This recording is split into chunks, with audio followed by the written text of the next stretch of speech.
Chapter 570. Around 9:30 in the evening of December 14, 2096, a large amount of information was relayed to each and every circle, like dust and dirt swirling up in the air. Every time a hand was passed, some would be lost and some would be added. People called it analysis. In any case, each circle had its own understanding of the lecture scene in Xia City's Shangding Building circular conference room. At the same time, they were also guessing the reactions of the other circles.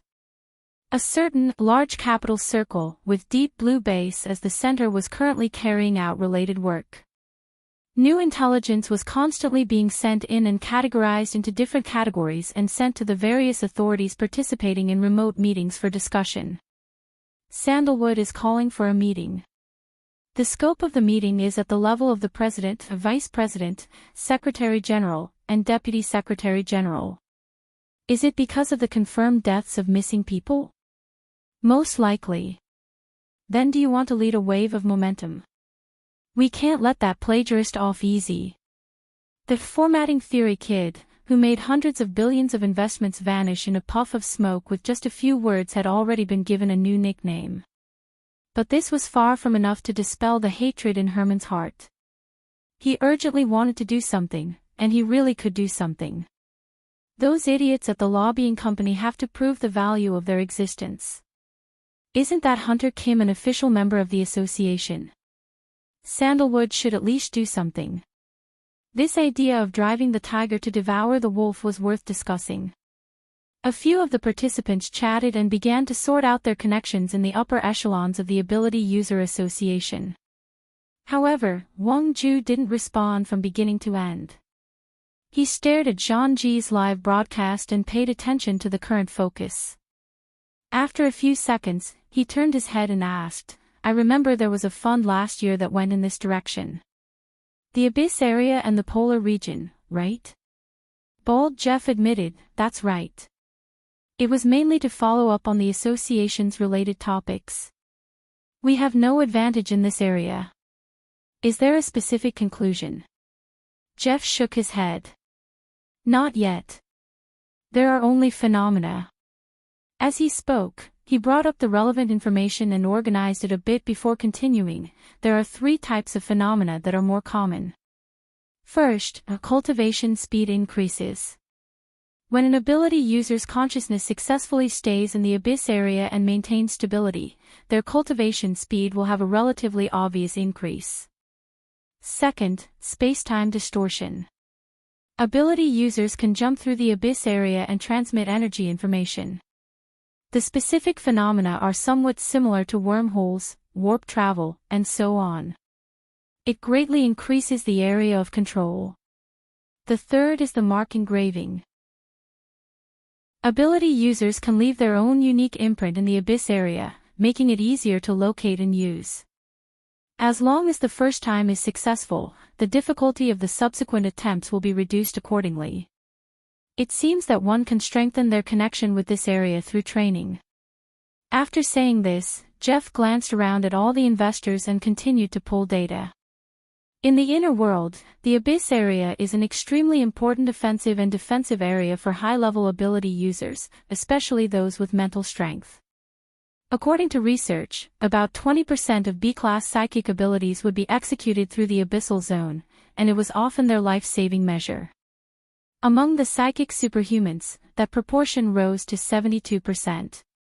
Due to the problem of sample collection, the numbers were not particularly accurate, but it was basically confirmed that the highest echelons of the inner world had normalized the attack and defense of the abyssal zone. In fact, that includes us as well. The Deep Blue Walker's formatting domain involved the most advanced part of the domain, and they were also coordinated through it. However, our research and use are all copying and copying, which is still relatively shallow. In this aspect, they can't compare to the ICRC's Group AB, especially Tian Bang. It said that guy has already reached the standard of a transcendent by relying on the accumulation of the blood flame order. TSK. Sure enough, it's meaningful and beneficial. Wang Ju condensed Jeff's long speech into 6 words. Then he turned to look at Herman. "What do you think Sandalwood City will do in this situation?" Herman's face was cold, and he didn't speak. For the various large circles, everything was still a guess for the time being. Luo Nan didn't mention a single word about the abyssal zone during the lecture in the circular conference room. The topic of his lecture was still the condensation ring. Of course, compared to the beginning of the lecture over an hour ago, the overall atmosphere and mentality were like the difference between heaven and earth. "We did some research before. I know that there are many people present who don't understand the structure of the condensation ring. Speaking of which, how many people are participating in tonight's lecture to learn the structure of the condensation ring?" Luo Nan asked casually, but the people in the lecture hall didn't dare to treat him lightly. They looked at each other in dismay, and then the non-awakened on both sides of the hall raised their hands one after another. This number wasn't small. It accounted for at least 2/3 of the ability users present. Luo Nan laughed when he saw this. "Actually, if you want to learn the condensation ring, the RT-8313 mission post on headquarters website forum is the best way to do so. Her Majesty Empress Wu's demonstration is undoubtedly on the level of a textbook. At most, we can refer to the contents of last year's training course. That's how I came." At least 10,000 people felt stifled in their hearts at this moment. Fortunately, Luo Nan quickly changed the topic. "Since there are so many people staring at the condensation ring, then I'll comply with public opinion. At the end of this lecture, I'll demonstrate the structure of the condensation ring a few more times to everyone. It's the same as giving a guide. Is this fine?" Sparse responses rang out in the lecture hall. Most people were stupefied. Didn't he say that he was going to gamble? The focus was on the blood will ring. Why did he suddenly jump back to the condensation ring? Luo Nan didn't explain too much. He swiped his hand casually, wiping clean the display diagram in the work area. All that was left was the enlarged version of the condensation ring from before. "My demonstration this time will be a bit smaller than the condensation ring. I'll shrink it step by step, and the process will go from slow to fast. Everyone, please follow me if you can. I'll do my best to take care of everyone. I ask everyone to believe that the condensation ring is an art of simplifying the structure. You must also believe in your own abilities. It really isn't hard to just apply it." Luo Nan extended a finger as he spoke. He didn't make any other movements, but he had already realized the focus of the gazes of over 1,000 people. The group consciousness that had nearly been scattered by ghost eyes coalesced once more. Luo Nan's gaze cut across the live broadcast camera once more. 500 kilometers away, in the studio of the Reading Perspective program, ghost eyes stared intently at the screen of the circular conference room. He maintained an upright sitting posture at the same time. Only his 10 fingers were crossed in front of his chest. Under the pressure of the shadow of death, the program's director played with hand editing at an extraordinary level. He cut the two people on both sides of the gambling table into the same shot. It was as if they were looking at each other from a distance. The atmosphere was off the charts. Now is the first time. A bloody glow flickered in front of Luo Nan's body as he spoke. It was like the outline of a cinnabar brush, but it was also like a silk spider web. It slowly spread out in the void, snaking and shuttling back and forth. In the instant of drawing, Luo Nan's mind flashed with the scene of intersecting curtains on the mental plane. The scene of nodes being woven together flashed in Luo Nan's mind. In a trance, the void rippled, and an image was embedded within. But this trance only lasted for an instant. In the eyes of over 1,000 participants and 30,000 spectators, the bloody glow in front of Luo Nan's body twisted and turned naturally. There were no obstructions at all. It was extremely nimble. It was like a lustrous flying insect. It fluttered and flowed in the void. The bloody threads of light were the flying insect's dancing trajectories. If one said that it was fast, then each trajectory was slowly drawn and clear. If one said that it was slow, then it was concise and transparent. It was not sloppy at all. Gradually, many people forgot that Luo Nan was carrying out the drawing of a configuration. They only treated it as a dazzling display of skill. In fact, Luo Nan's demonstration this time really wasn't playing for real. It was just another display of an enlarged version of the model. Although the drawing wasn't finished, it was still the size of a human head. Seeing with your eyes and seeing with your heart are different. Just like right now. The rules and laws in my heart are completely different from what appears on the outside. Luo Nan explained in a soft voice as the lines were drawn. His words were mysterious, but they were sincere. Right now, he didn't even have a general idea of the condensation ring in his mind. He only had the curtains in the deep void of his mind. Before, it was the blood will ring. Now it was the condensation ring. The latter's node structure was clearly more complex than the blood will ring. But when one carefully examined the origins of the curtains, they were all classified in the same way. One type originated from the bottom of the self. One type originated from the boundless heaven and earth. The last type originated from the intersection of heaven and earth. There was a vague picture of the three formats of self, society, and heaven and earth. The convergence of the three formats was the node.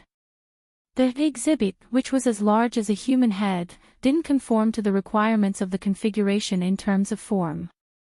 But in the unseen world, it still followed the true and not false law. Luo Nan could vaguely sense that this method of construction was the deeper mystery of the configuration. If he continued to extend it, it was very likely that he would use this opportunity to take a look at the condensation ring's mode of action on the microscopic level.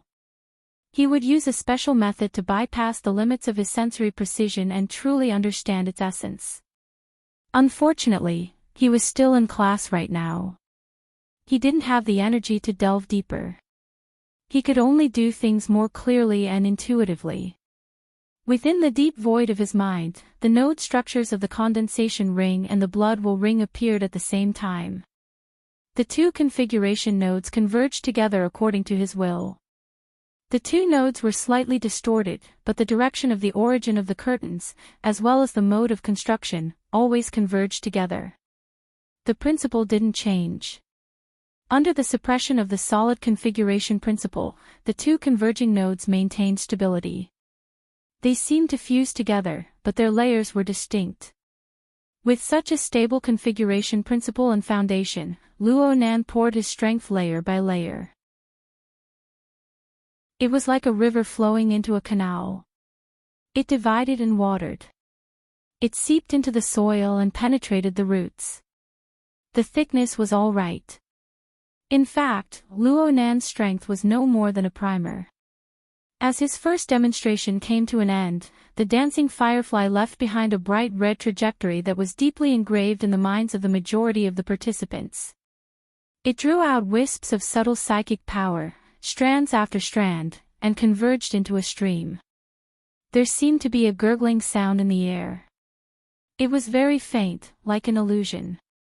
It seemed to circulate in the depths of everyone's heart. Beep. Chapter 571. Ouch! Gao Meng subconsciously crushed the paper talisman in his hand into scrap paper. This was already the second time. The last time was when the picture of the iron hoop was presented. Jin Tong's life and death were of course very important, but as a cultivator and a veteran psychic ability user, he couldn't afford to be distracted when it came to high-level topics like the Abyss region. From Gao Meng's perspective, Luo Nan and Ghost Eye's gamble was clearly based on the criteria of entering the Abyss region and successfully staying there. However, there was an unavoidable prerequisite. Gao Meng wouldn't even blink if Luo Nan was able to enter the Abyss region. He subconsciously regarded Luo Nan as one of the most powerful psychic ability users. But from Luo Nan's words, it seemed that he was going to make a huge news. It was hard not to feel uneasy thinking too much. Gao Meng moved to Ouyang Chen's side and stared closely at every change in the system data. The AI's report made Gao Meng's scalp go numb, but he was a bit doubtful when he saw the value. Too small. Is it a miscalculation? The value is meaningless. Ouyang Chen's 10 fingers interlaced to cover his lips. His voice was a bit vague, but his expression was extremely focused. Gao Meng also knew this. Entering the abyss region with soul strength was a very complicated process. Interference, engraving, observation. All sorts of methods were possible. It was very difficult to have a quantitative standard, and it was even more difficult to express it using secular measurement units. The psychic wave network of Xia City used the temporary standard of headquarters. The value was only for reference. It was more of a question of whether or not it existed. The key was that it was very difficult for a B-rank ability user to observe and grasp such a low value. Did it exist or not? Did Luo Nan enter by himself, or did the gamble require it? He was really anxious to death. In the end, he couldn't hold back and forcefully slapped Ouyang Chen's shoulder. Hey, Ouyang! Give me a definite answer. Ouyang Chen calmly said, the answer of the psychic wave network is my answer. Gao Meng's eyebrows jumped twice. Luo Nan's first demonstration had already ended in the circular conference room. There was chatter on the internet. There were all sorts of things being said, but the conference room was abnormally silent. The bright trajectory remained in the eyes and hearts of most people. Luo Nan's voice broke the strange atmosphere. You should have some idea now. There weren't many people who responded, but Luo Nan didn't care. He casually explained a few of the difficulties that needed to be paid attention to when sketching his consciousness. The structure of the condensation ring wasn't too complicated, but it still had a few more checkpoints than the blood intent ring. Luo Nan didn't expect the several hundred amateurs present to be able to solve everything on their first try. Just as he said, all you have to do is get used to it, get used to this trajectory, get used to my guidance, get used to this pattern. If it had been an hour ago, such a straightforward and old-fashioned way of speaking would have been met with boos. But now, at least in the circular conference room, no one dared to say anything. The atmosphere was solemn and heavy. What Luo Nan did not tell the attendees was that the blood intent ring, which had been hidden behind the scenes, was still playing a more crucial role than the guided learning of the condensation ring structure. Its simple and basic module and cycle structure were the pathways through which the energy and information volatilized by the participants operated. At this time, people's consciousness space was scattered and overlapped.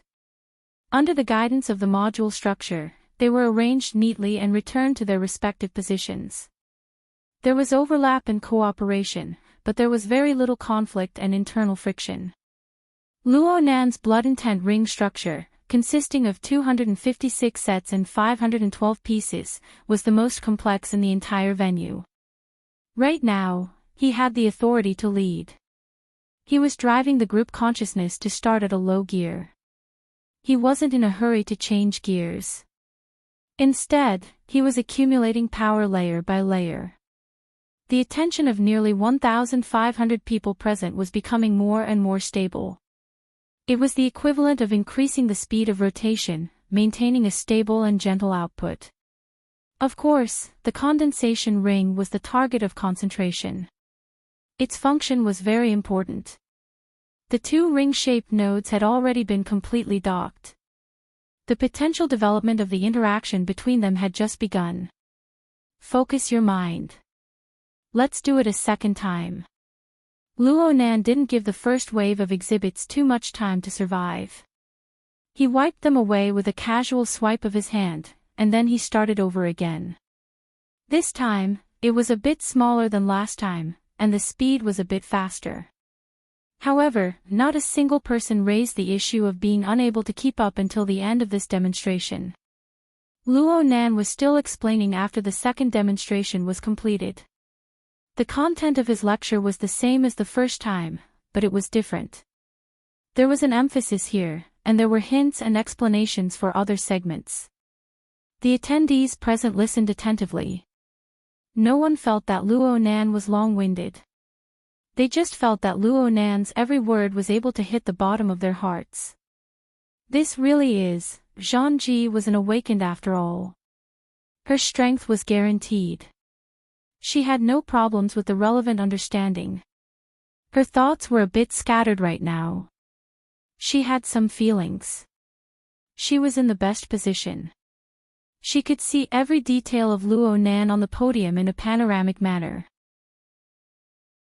But in the last few minutes, there was nothing else in her eyes but that blood-red trajectory. This feeling was extremely marvelous. Zhang Ji wanted to speak in the live broadcast room, but she inexplicably didn't dare to disturb the silence of the venue. She typed out a paragraph of text, something she rarely did. Friends who aren't present here might find it hard to understand the atmosphere of the venue. Whether your eyes are open or closed, there will always be blood-red strokes spinning in front of your eyes. All you need to do is focus your mind and you will be able to follow the strokes. It's just like when my parents held my hand and taught me how to write when I was young. I can barely write now, but the memories of that feeling are still there. It's like there really is someone holding my hand and guiding my attention. Even my thoughts. She paused for a moment and habitually used the word astonished. It looks inconceivable at first glance, but I shudder at the thought of it. But she felt that it was inappropriate after these words appeared on the screen. She added another paragraph to compensate, but I still can't help but want to learn.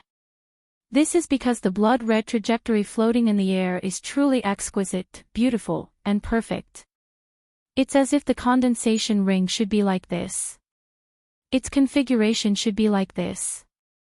Perhaps my will isn't to bend my knees to Luo Nan, but to salute to the truth. She didn't even have the time to look at the audience's response after she sent these few paragraphs of text. She saw Luo Nan raise his hand on the stage. Third time. Zhang Ji immediately tossed everything aside. She placed all her attention on the blood-red trajectory that was gradually taking shape. However, the participants, including her and Long 7, who were preoccupied with other things, were completely unaware that the model of the condensation ring had actually shrunk by a large margin. The current scale could already be constructed and used normally. In other words, it had leaped into the millimeter scale. The consciousness of the participants had already unwittingly broken through the barrier between the material and the mental. Everything they saw, felt, and knew blended together, becoming indistinguishable from one another. Only the viewers online discovered this point. They could no longer see the condensation ring. Many people reminded, shouted, and complained, but Zhang Ji did not respond at all. Only the live broadcast camera and the spy equipment continued to work with the help of artificial intelligence, transmitting every detail of the scene to the entire world. A faint gurgling sound rang out in the air once more. This time it was no longer an illusion. It was real. And it was at this moment that the live broadcast screen inexplicably turned hazy. A layer of rippling light faintly appeared on the screen, and thin smoke appeared in the room at some unknown time. The smoke weaved into a crisscross web and then spread out. Hiss. Gao Meng didn't know whether he should feel regret or rejoice. Due to the bet between Luo Nan and Ghost Eye, he was unable to participate in the experiments of the blood intent ring and the condensation ring due to his duty. But if he were to enter, how would he be able to see such a marvelous scene? The value displayed by the warning module hovered around the 1000th percentile, but the staff member reported other key data. The model conversion ratio is 59.2%. The interference rate is 5.2%. 5.7%. It has broken through 6. And it's still rising. The speed at which the data rose exceeded the speed of speech. The interference rate of the SVIP-09 model had already broken through 7 before the staff member's voice had even faded away. And the momentum of the increase was extremely fierce. Gao Meng's gaze was locked onto the data, but the speed at which his brain spun was unable to keep up. He subconsciously said, "The model conversion ratio is too low." Ouyang Chen nodded slightly and immediately gave an order. Connect SVIP-06. Adjust according to the sniffing results. Confirm the combination. Automatic correction. SVIP-06 model was the dripping sword created by Her Majesty Empress Wu. Just 5 seconds after Ouyang Chen gave the order, the conversion ratio of the combination of the two models jumped to 94%.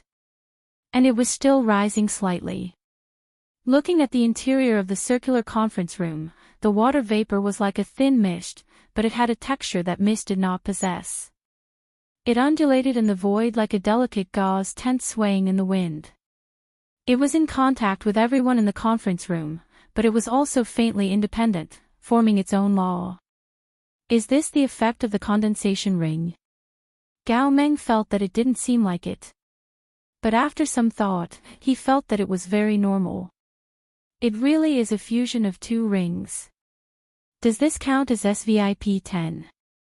If this counts, I'm afraid I won't be able to make it. Ouyang Chen pushed up his glasses. His expression was much more relaxed. He smiled and said, "Bloody will ring, this name is too casual. How about 100 connect ring?" Gao Meng choked. His logic was correct. You mean to say that this is a super support, and it has the effect of a buff halo? I think it's more like an incubator, a greenhouse. Then let's call it Bloody will ring. At the same time, Gao Meng saw that the interference rate had already reached 10%. In other words, the interference power of the current integrated model was enough to support a decent battle. As for the abyssal region, the measured value could only be said to be stable. There were almost no fluctuations. If it existed, it could only be described as a bud. The question was, did it really exist? Up until now, Gao Meng himself could not sense it. As for what the extraordinaries thought, 500 kilometers away, in the studio of the Viewing Physiognomy program, Ghost Eye was still sitting upright. However, his interlaced fingers had been gently flicking since 10 seconds ago and had gradually gained a rhythm. The beautiful host, Dan Yi, had wanted to interrupt and find an explosive point. But the moment she turned her head, she was unconsciously dazzled by Ghost Eye's withered fingers. When she came back to her senses, she saw that his hands had already formed a stable and strange hand seal. At the same time, Ghost Eye raised his head. Their gazes met, and Danny felt a chill run down her spine. It was as if she was completely exposed in front of someone and then pierced by an invisible sharp blade.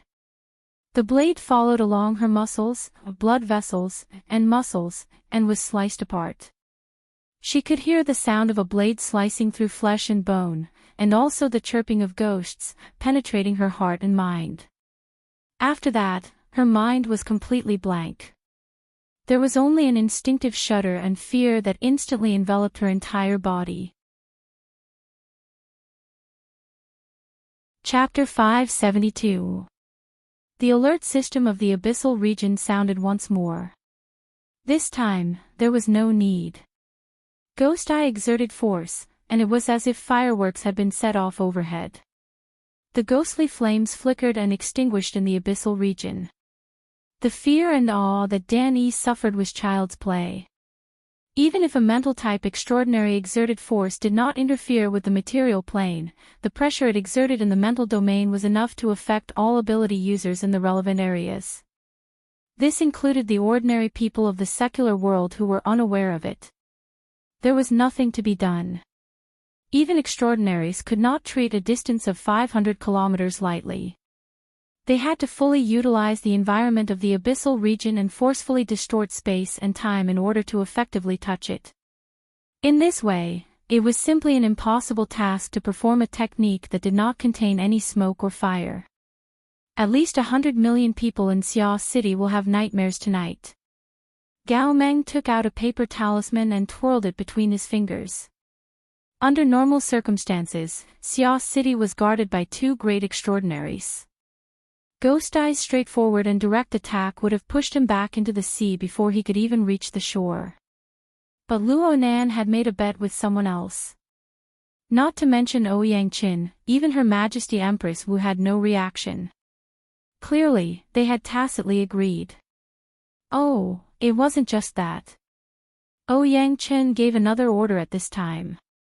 SVIP-09 model, preparing to detach. Execute in 30 seconds. Gao Meng crushed the paper talisman again. He didn't have the time to feel sorry for it. He went up and pressed down on Ouyang Chen's arm. What are you doing? Why do you want it to detach? Ouyang Chen answered, it just so happens that Ghost Eye is about to enter the battlefield. Let him accept his defeat wholeheartedly. Gao Meng looked at the back of Ouyang Chen's head as if he was an idiot. Did you take drugs? Ouyang Chen turned his face and a smile blossomed. What I mean is that the Bloodwill Ring has taken shape and can already operate independently. The support of the psychic wave network is meaningless. Really? From beginning to end, it only needs a medium or springboard. Even without the psychic wave network, a simple amplification device is enough. This is its marvelous aspect. Also, the current flow of energy and information in the Bloodwill Ring is actually separated by the psychic wave network. Only by detaching the psychic wave network can it fuse into one. Gao Meng grunted in acknowledgement. He finally remembered that in class, many people didn't have enough ability and needed to use the psychic wave network as a support to form the structure of the Bloodwill Ring. But correspondingly, there were quite a number of people who didn't need such support. After the psychic wave network was opened, a portion of the people entered it, but there were also some who were too lazy to do so. Under such circumstances, it was a small miracle that the Ring of Bloodwill could still operate without any problems. He did not ask any more technical questions. Instead, he fixed his gaze on Ouyang. By the way, Ouyang, aren't you a little excited? Otherwise, it was rare for him to be so proactive. Without waiting for Ouyang Chen's reply, the Abyss region's warning system had already displayed the latest detection results. Standard unit of force in Gully region. This was the power of the Ghost Eye suppression. Due to the complex calculation standards and different application methods, it was difficult to use secular standards to convert. However, Gao Meng knew that even if he exerted his full strength and used the most explosive means, the measured value would not exceed 3 standard units, and that was only the instantaneous limit. The Ghost Eye was able to maintain a value of over 10 even at a distance of 500 kilometers. This was an insurmountable gap in terms of level and realm. Its corresponding powerful force had the function of repelling all external imprints and power. Gao Meng's soul strength had only circled around the periphery of the Abyss region when he felt the chirping of ghosts seep into his soul. Half of his skull went cold. Motherf ****. He's playing for real. Ouyang Qin grunted. He's always been very serious. Gao Meng looked at the value on the other end. The spinning thousandths and the even more glaring 0 made the other half of his skull throb with pain. Luo Nan had already finished his third demonstration within the circular conference room. He didn't need to demonstrate anymore. There were 1,477 people in the conference room. There were already 1,469 people who had entered the force field of the Ring of Bloodwill. They revolved around the condensation ring and continued to use their consciousness. There were still 8 people left. Their abilities were lacking, and their attention had been broken by Ghost Eye and the chaotic battle online. In the end, they weren't able to catch the last bus. They had already been excluded. Luo Nan wasn't willing to let them disturb the state of the others, so he used hypnosis to knock them out and marked out their seat numbers. He turned his head to greet He Yuan, who was frowning in silence, and asked her to help handle the situation. He Yuan silently stood up. She gave him a rare glare and said in a low voice, "Don't get distracted." She informed the security team backstage as she spoke, ordering them to make preparations to deal with any accidents. Luo Nan smiled. His finger streaked across worker Zhai, who was next to He Yuan, the group of friends and relatives in the front row, and even the entire quiet conference room. As long as they don't get distracted, we'll win. Luo Nan had clearly forgotten at this time that there were still 30,000 people outside the conference room who had already entered the Ring of Blood Will. They could see the situation on the stage through the live broadcast camera. The spectators, who had been forcefully excluded from the scope of the lecture 3 minutes ago, exploded with resentment. The live broadcast room was instantly bathed in blood. Professor Luo has raised a good flag. Lord Ghost Eye, you're being looked down upon. Show off. Brag until the explosion. Sit and wait for the explosion. Explosion +1. Explosion +2. Explosion +10086. The resentment of the spectators had already taken effect on the illusory thundercloud within the electromagnetic field. Luo Nan's consciousness cut through it, but he didn't care. Rather than paying attention to this, it was better to take a look at the effects of the Ring of Blood Will. As for Ghostly Chirp, who was already shuttling through the curtain of night in Xia City, see you in a bit. The Ring of Blood Will had constructed a complete force field. The solid foundation of the configuration was already in place. Luo Nan's guidance was complete. Flowing water poured into the canal constructed by the Ring of Blood Will in an unending stream, raising the water level within the canal. Was this flowing water the sole strength of the people in the room? Not entirely. From Luo Nan's perspective, the complete driving force should include the overlapping consciousness of over 1,000 people. It came from over 1,000 people surrounding the condensation ring, a single goal, consciously and unconsciously participating with their wisdom. Every time Luo Nan sketched out a detail, over 1,000 people would imitate it. And the imitations of these over 1,000 people were all different. Originally, it was impossible to share these experiences with others. But in the marvelous environment constructed by the Ring of Blood Will, in front of a clear and focused target, all the impossibilities became possible. This was just like when Luo Nan first practiced with the condensation ring. It was a one-time, large-scale, high-volume output, screening, and comparison. In the environment constructed by the Ring of Blood Will, this output, screening, and comparison was amplified several dozen times over. Even if the quality of each individual wasn't excellent, Luo Nan had established a stable and high-quality structure. They already had an excellent direction, a reasonable arrangement of ranks, and a highly efficient mode of operation. Luo Nan could discard the vast majority of meaningless and trashy thoughts. This was like an enormous, cooperative cloud space. It was a supercomputer pieced together by pure manpower. Luo Nan's consistent guidance over a long period of time finally allowed the group of 1,400 people to form a stable group consciousness. It was a structure that could efficiently utilize the latent potential within them. In a certain sense, people didn't lack power. They just lacked the understanding to properly apply power. When the consciousness of 1,000 people in the Ring of Blood Will reached a consensus, the final bit of running-in work was completed. This result came from the hearts of everyone, but it also transcended everyone. They successfully constructed it out of nothingness. From nothing to something, from small to large, from fabricated to real. Perhaps it was still extremely weak in nature, in danger of collapse at any time. But this result was under the protection of the Ring of Blood Will. It was within an incorporeal yet spacious fortress. Oh right, I nearly forgot to tell you. The name of the Ring of Blood Will in the virtual brain system was Fortress. Zhang Ji was a bit absent-minded right now, but she also had some understanding.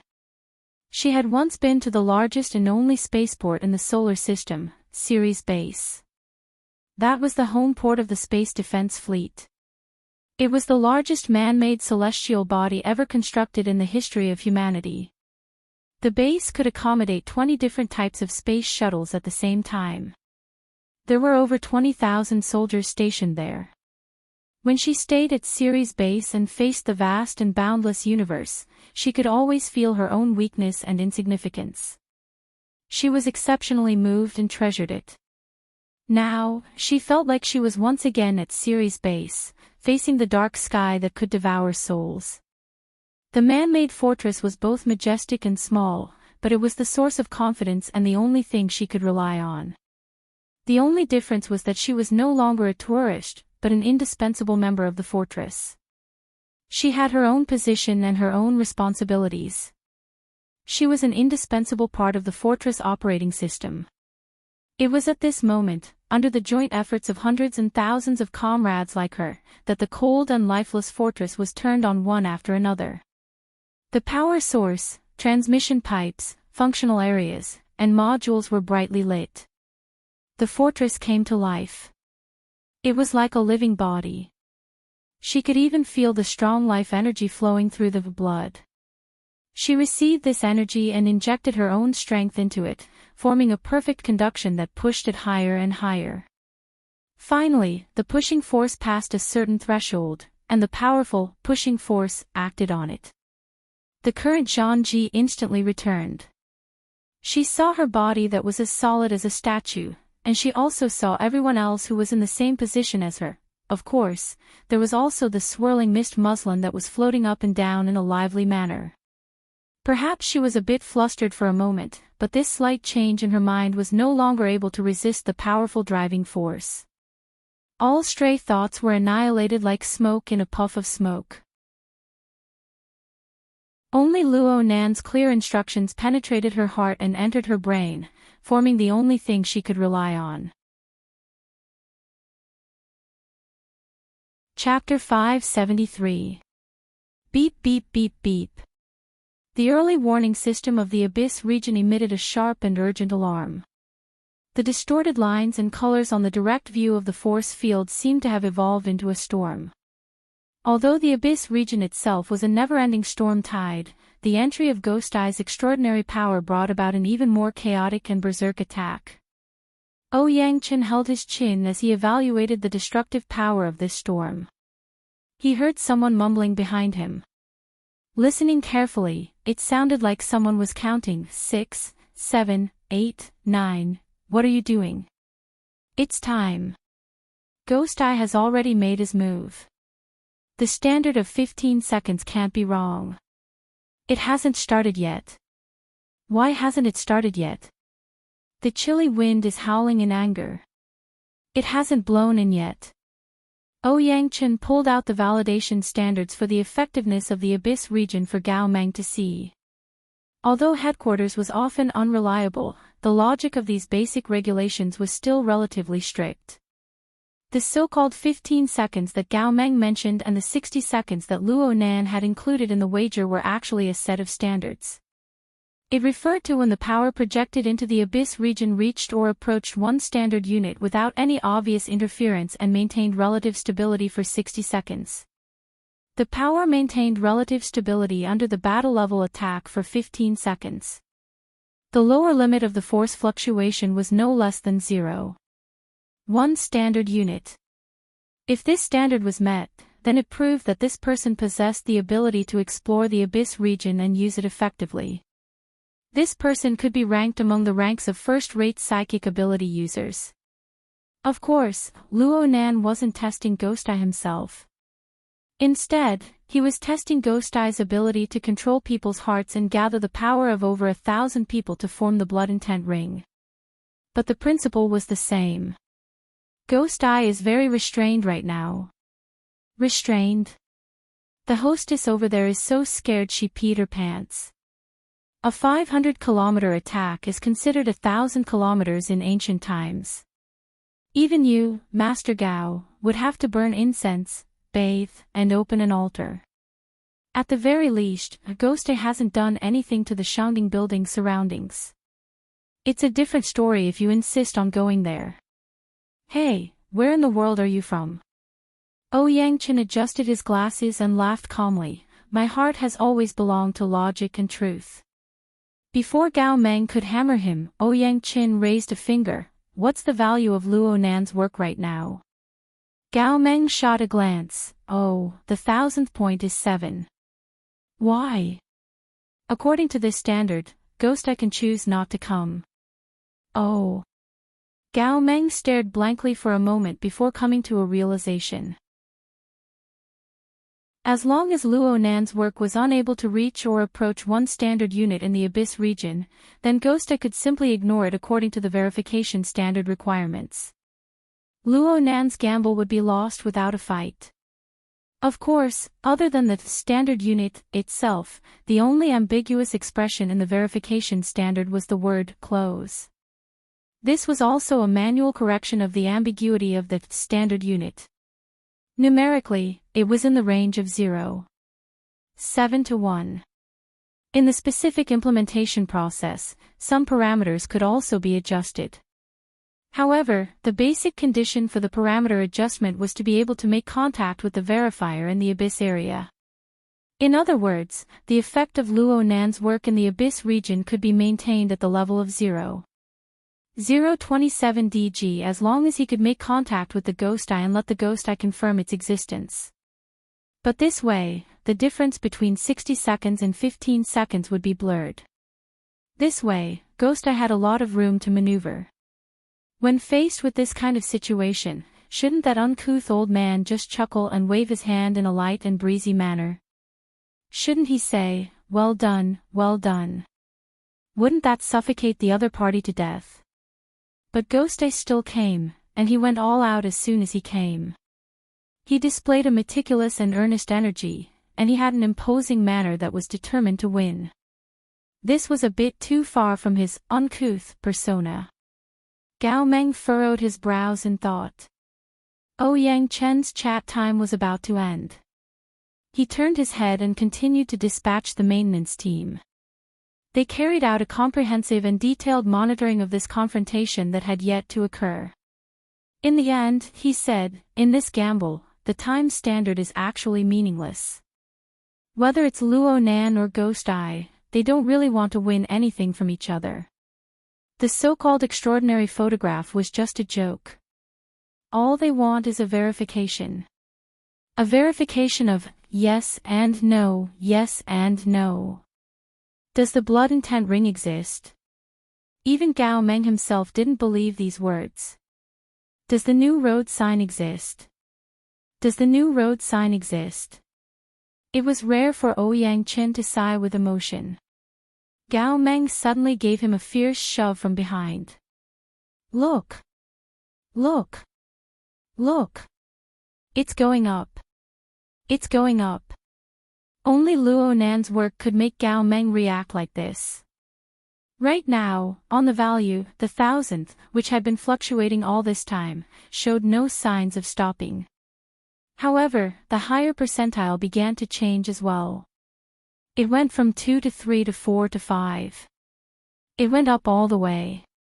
Just as Gao Meng's voice fell, the value of 10, which had been at 0 all this time, was finally replaced by a value of 1. The change in the value of 10 wasn't as frequent as the percentile and the 1000th, but Gao Meng counted in his mind. He had just counted to 5, and the 1 had become a 2. Another 5, and the 2 had become a 3. In this way, every 5 digits represented an increase.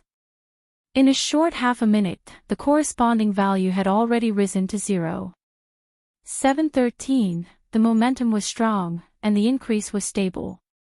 It was simply like watching a third-rate stock market war drama. Gao Meng was still yelling, but he subconsciously pinched his throat, afraid that if he breathed too much, he would blow away this dreamlike scene. Do you have to be so awesome? This is already in line with the standard, right? Ouyang Qin grunted. He was so focused that he didn't give any response. Gao Meng wanted to push Ouyang Chen's shoulder again, but before he could exert force, he realized that he could completely sense the value within this range. His thoughts turned, and he thought of the shadow cast by Ghost Eye above the abyssal region. His palm shrunk slightly, and he pulled out a paper talisman. He immediately burned it, and his mind followed the curling green smoke to evaporate. Gao Meng felt his scalp go cold as soon as he emerged from the abyssal region. His heart sank. Admittedly, Ghosta had managed a great scene in the abyssal region under unrestricted circumstances. But in the surroundings, even in the deeper regions that he was powerless to explore, there existed a few faintly familiar intents. They used various methods to observe the current focal point. MMP. Gao Meng cursed, forget about Her Majesty Empress Wu.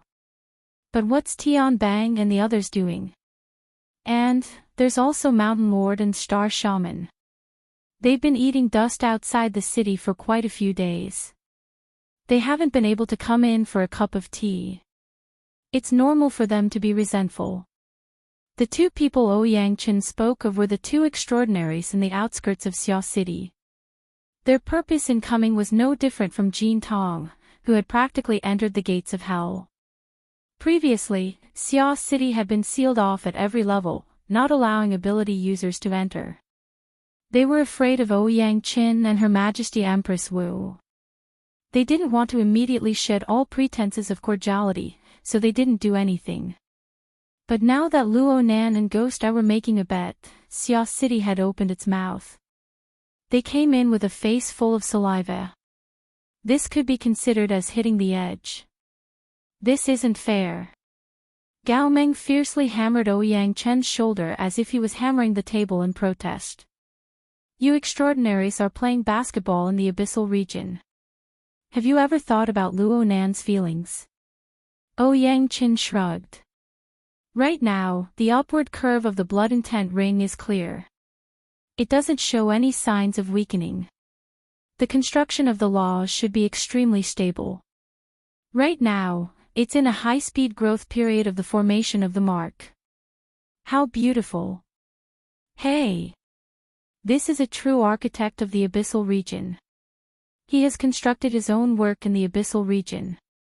Piece after piece, layer after layer. For a psychic, after completing the foundation of the body and soul structure and leaving the abyssal region, though there is a grand goal in front of them, they have their feet on the ground and concentrate on basic work.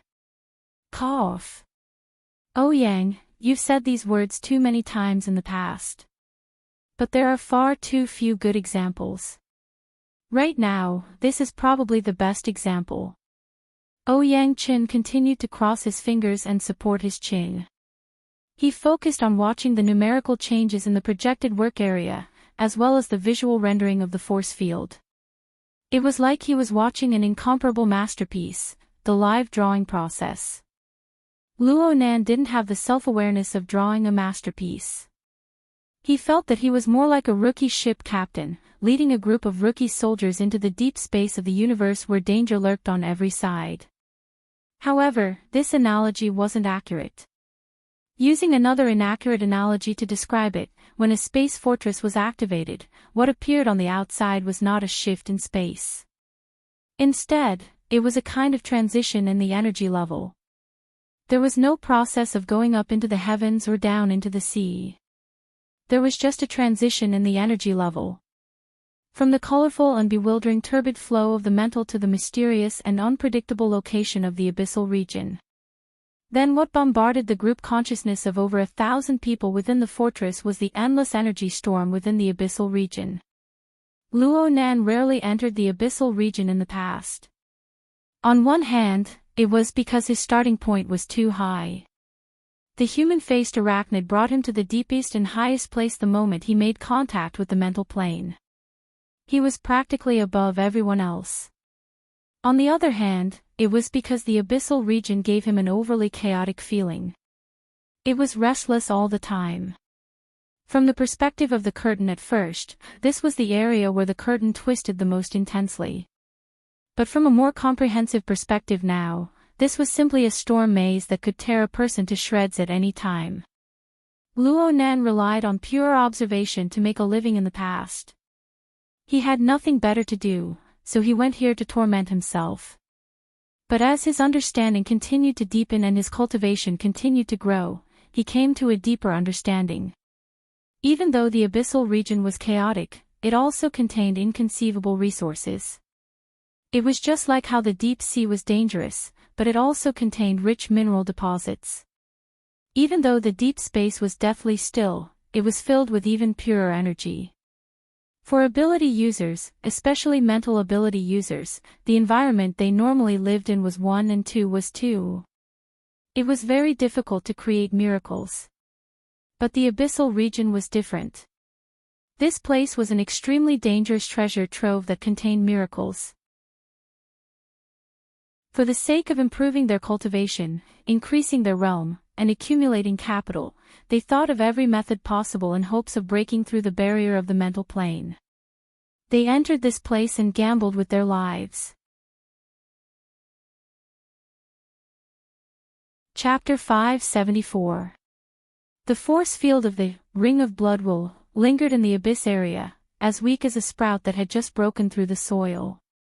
But things like sprouts were the toughest, because there were spreading roots below it, constantly absorbing nutrients and supplying its needs.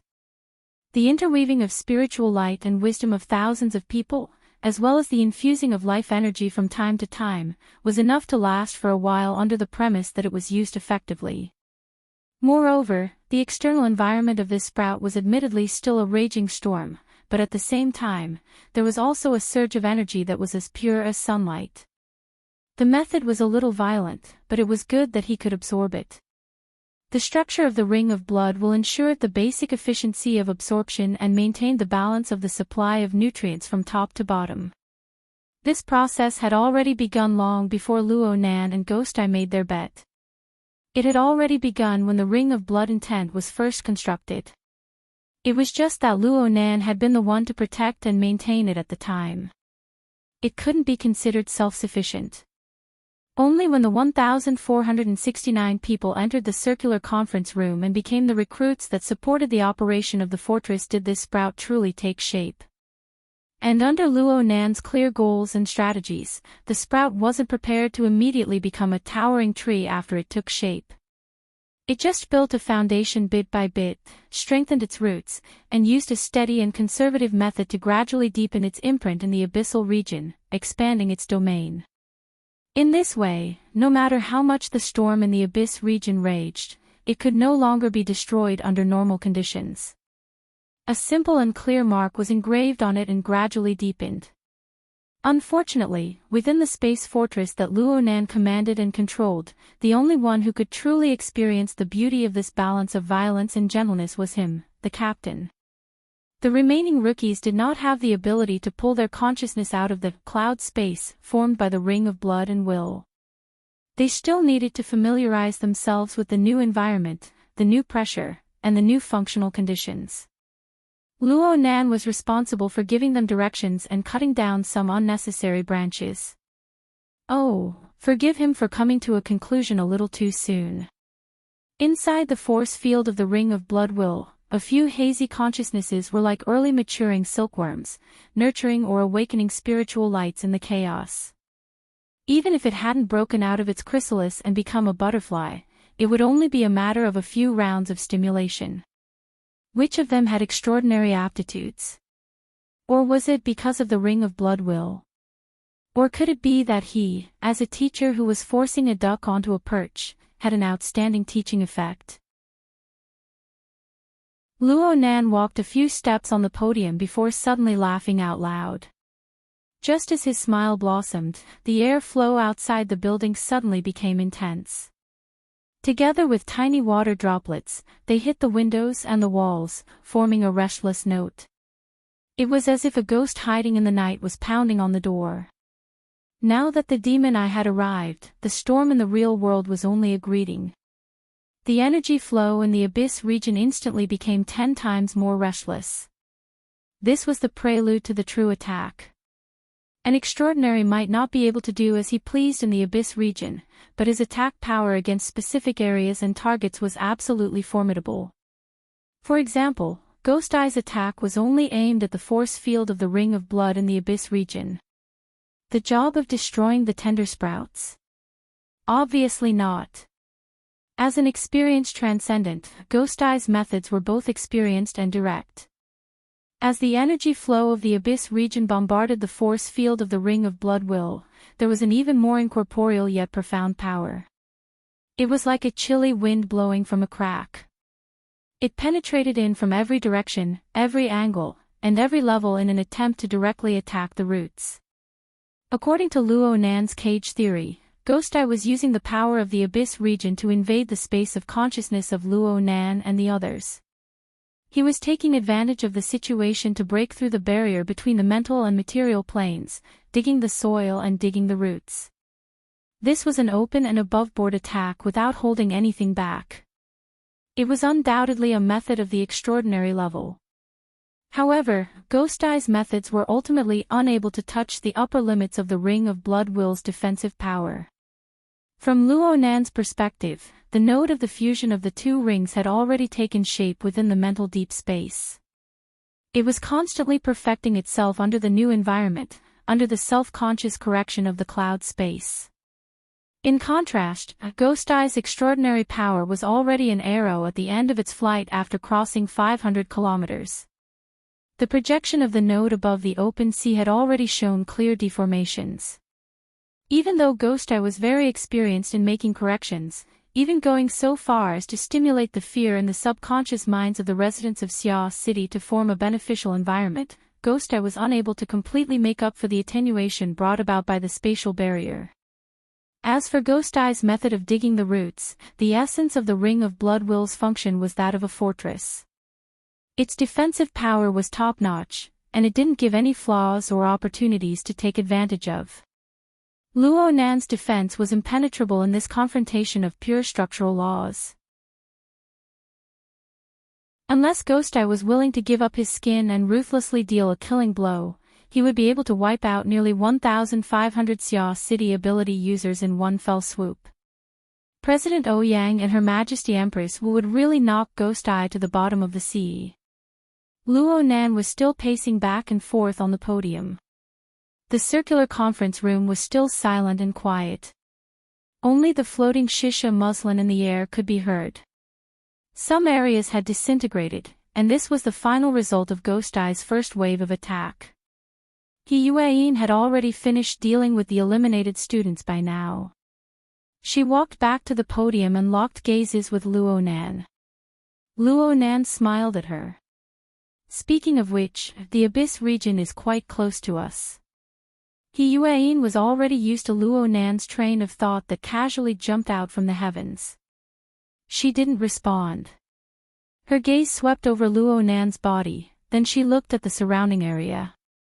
Are you alright? I'm fine. Really? I'm telling the truth. Luo Nan's attitude was indeed very honest. His current physical and mental state were pretty good. He was able to experience the attack methods of an extraordinary while pondering over problems. This in itself was a kind of enjoyment. It would be even better if there was someone to exchange a few words with him. Luo Nan saw that He Yuein's tightly locked brows had yet to loosen, and he even consoled her. It's really nothing. It looks like we're separated by a piece of paper, but the standard of that paper isn't thickness. It's dimensionality. Speaking of which, things like conceptual nouns are easy to misinterpret. It's hard to say who might be misled. He Yueyin went, yeah. She confirmed with Ouyang Qin during this time, and she received a relatively positive response. Only then did her brows relax a bit. It's best if you stay focused. It's fine. After all, Ghost Eye is testing my work, not me. Luo Nan finally found someone he could communicate with. He didn't want to let go for a time. He slowly strolled to the side of the lectern. He propped himself up with one hand and assumed a more comfortable posture. He complained in a chatty manner. Who in the world came up with the name, 3 levels, 1 district, 1 domain? At first glance, it looks like a very deep region. The road is long and dangerous, but it's not the case at all if you truly experience it. Let's not talk about the 3 levels. Don't you think that the abyss region is too close? The current abyss region was indeed too close to Luo Nan. It was just as he had said before. Under the powerful impact of Ghost Eye, the distance between the Abyss region and the real world had been compressed to the point that there was only the distance of a piece of paper left. Fortunately, it wasn't thickness. It was dimensionality. Ordinary people would be completely unaware of this, or they would feel as if they were separated by a natural moat. But in the hands of extraordinaries, it was like a piece of thin paper that could be broken through at any time. Walking in the real world was like standing at the edge of a high-temperature furnace, accompanied by destructive power. If Ghost Eye was a bit closer, or if he just flipped the gambling table and killed Luo Nan should have been able to break through this barrier. At that time, the terrifying energy turbulence of the Abyss region would be amplified by a special structure. It would sweep over. Whether it was Luo Nan or the 1,400 people in the circular conference room, they would all be turned to ashes. This was the ability of a mental type extraordinaire. Luo Nan would not deny this point. But was all of this charity from Ghost Eye? Luo Nan didn't think so. It was like he and Ghost Eye were playing chess. Blades flashed and swords flashed on the chessboard, and the players on both sides were quite polite and amiable. Ghost Eye didn't go for the kill, and Luo Nan didn't use his full strength. On the gambling level, Ghost Eye was unable to probe the limits of Luo Nan and the ring of blood intent under Luo Nan's control. Under the pressure of the destructive power that could break through at any time, the force field of the ring of blood intent still stood stably. After the initial destructive power swept through the sprout relied on its sufficiently thick and solid roots to achieve equilibrium with the new destructive environment of the Abyss region. It continued to extract the pure energy within. Though the rate of growth had shrunk by a large margin, it was able to achieve a new stable increase under the new environment. He Yueyin had a rough idea of Luo Nan's current situation, which was why she allowed him to be willful. But for the sake of safety, He Yueyin still walked 2 steps forward. She maintained a distance from Luo Nan so that she could rescue him at any time. She was like a professional secretary. Her hands drooped down and overlapped on her lower abdomen. She chatted with her boss in a soft voice. After all, we're in a confrontation right now. It's very hard to probe under normal circumstances. Luo Nan recalled for a moment. He could only admit that this was indeed the case. But then again, for an ability user who can probe into the Abyss region, is there really such a big difference between what's normal and what's special? A certain person and his secretary chatted enthusiastically. But from the very beginning, there was no beginning or end to the description. There was a true attitude of treating no one else present. This made the onlookers on the internet unable to stand it. Hey, we're still here. Pretentious bastard, go shit. He really jumped into the Abyss region, but I don't understand a single word. I've had enough. Is there anyone who understands? Didn't they just say 60 seconds and 15 seconds? Has it started yet? Has it passed yet? Host, guest, there's no one who can decipher it. Wake up. It's not time to sleep yet. No matter how the group of people yelled, the reality was that the key members of Zhang Ji's broadcast room and the reading physiognomy program team had already become deep participants in this gambling game. They were situated in the most central region of the gambling game. They no longer had the heart to do anything else, even if that was their job. Chapter 575. Motherfucker, what are you all looking at me for? REE, the only paid guest of Zhang Ji's live broadcast, really wanted to stay out of this matter. However, the continuous changes in the situation had already caused him to subtly separate from his peers, making him even more eye-catching. As the only live broadcast guest who could interact with the spectators in real time, he didn't even have the time to rejoice that he had escaped a fatal gamble. He had unavoidably become the target of the focus fire. God RE, can you explain? This was a rather polite question. Hey, it's not good to take money and be in a daze, right? This was a rather harsh question. Mr. Honeypot Mommy's boy, what else can you do besides spitting trash talk? If you have the money to raise a little Pekingese, you should at least be loud enough. This was a vendetta. When REE accepted the position of guest, he never thought that he would end up being cut apart by the host, the other guests, and even the guests of the other programs. The déjà vu of a little transparent creature hiding in a corner and barking suddenly became very intense. He really wanted to say something that would shock everyone. He wanted to insult Luo Nan once more. However, the current conversation on the rostrum in the round conference room was something that only those powerful individuals who were able to fight in the abyss could personally experience in his cognitive system. Of course, he could explain, but wouldn't that be the same as licking Luo Nan's stinky feet? Then he really wouldn't release a little Pekingese. Bah! Right at this moment, a clanging sound suddenly rang out from his room. As a B-rank psychic, REE didn't need to turn his head to know that it was the sound of the curtains that weren't closed properly. The passing hurricane had blown them up, knocking over the furnishings in the living room. Zhangji was located in the middle of the Pacific Ocean. It was surrounded on all sides by the sea, so there was a lot of rain. After the Third World War, the global climate changed, and a few other factors made this situation more common and more intense. REE could have ignored it, but he just happened to need a reason to buffer himself from the awkward situation on the internet. Cough. It's raining heavily outside. I'm going to close the window. As he spoke, he forced himself to ignore the comments in the live broadcast room and the forum. He got up and left the range of the camera. After leaving the area, REE immediately felt his body relax. The cold sweat that he forcibly held back just now poured out. But the problem was, what about after closing the window? What should he do next? Was there a power outage? Before he could think of a way to get out of this predicament, his sensitive mind already knew that the man with the spray bottle was up to something again in the round conference room shown by the live broadcast. Probably because he had been oppressed by the energy turbulence in the abyss and felt a little uncomfortable, that guy played a new trick. He used the condensation ring formed by the thousands of participants he hypnotized to infiltrate the conference room and even outside the Shangding building. Alright, this wasn't some sort of trick, but rather an extremely exquisite operation.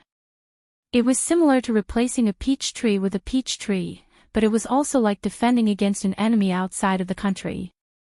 The impact of Ghost Eye's crushing force was transferred to the thin veil of water mist.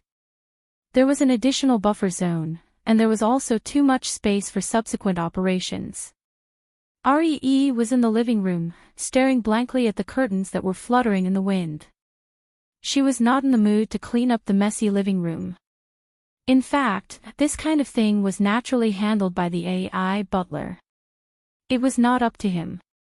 His body was idle, but his mind was in a mess.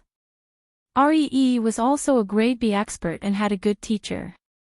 Her cultivation and knowledge were not ordinary. Of course, she knew that this move of Luo Nan's looked simple and clear logically, but in reality, it was very difficult. When she was in a good state, she was also able to stay and cultivate in the abyss. But when it came to actual combat, it was already quite good to be able to hold on for 60 seconds of eruption. And in these 60 seconds, she could only go straight against Ghost Eye. It was impossible to be like Luo Nan, to be in a deadlock with Ghost Eye, or even to create changes during this time. This move of Luo Nan's already involved the effective use of the environment in the abyss. According to Gong Chi's words, this could not be done without the power of a domain. Domain? REE was more and more afraid to return to the live broadcast room. There was only one thought left in her absent-minded mind: what else can Luo Nan do? What else can I do? Luo Nan also had this question in his heart. The game with Ghost Eye in the abyss concerned the outcome of the bet, but it was not within the scope of his concern. In fact, whether it was the standard verification of 60 seconds or 15 seconds, he had already passed long ago. The reason why the two sides were still confronting each other in the abyss wasn't because Ghost Eye was thick-skinned.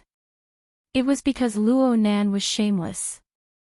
As mentioned before, it was really rare to have such a high-level, capable, and proper sparring partner. Ever since Ghost Eye's long-range attack across space, various magical abilities and methods were equivalent to the basic attack patterns of extraordinaries in the abyss. One by one, they appeared before Luo Nan's eyes. The truth was quite consistent with Luo Nan's expectations. Luo Nan was no longer a rookie who had just stepped into the inner world. Even though it had been less than 3 months at most, the high-level battles he had experienced during this time had already surpassed the sum total of many ability users in their entire lives.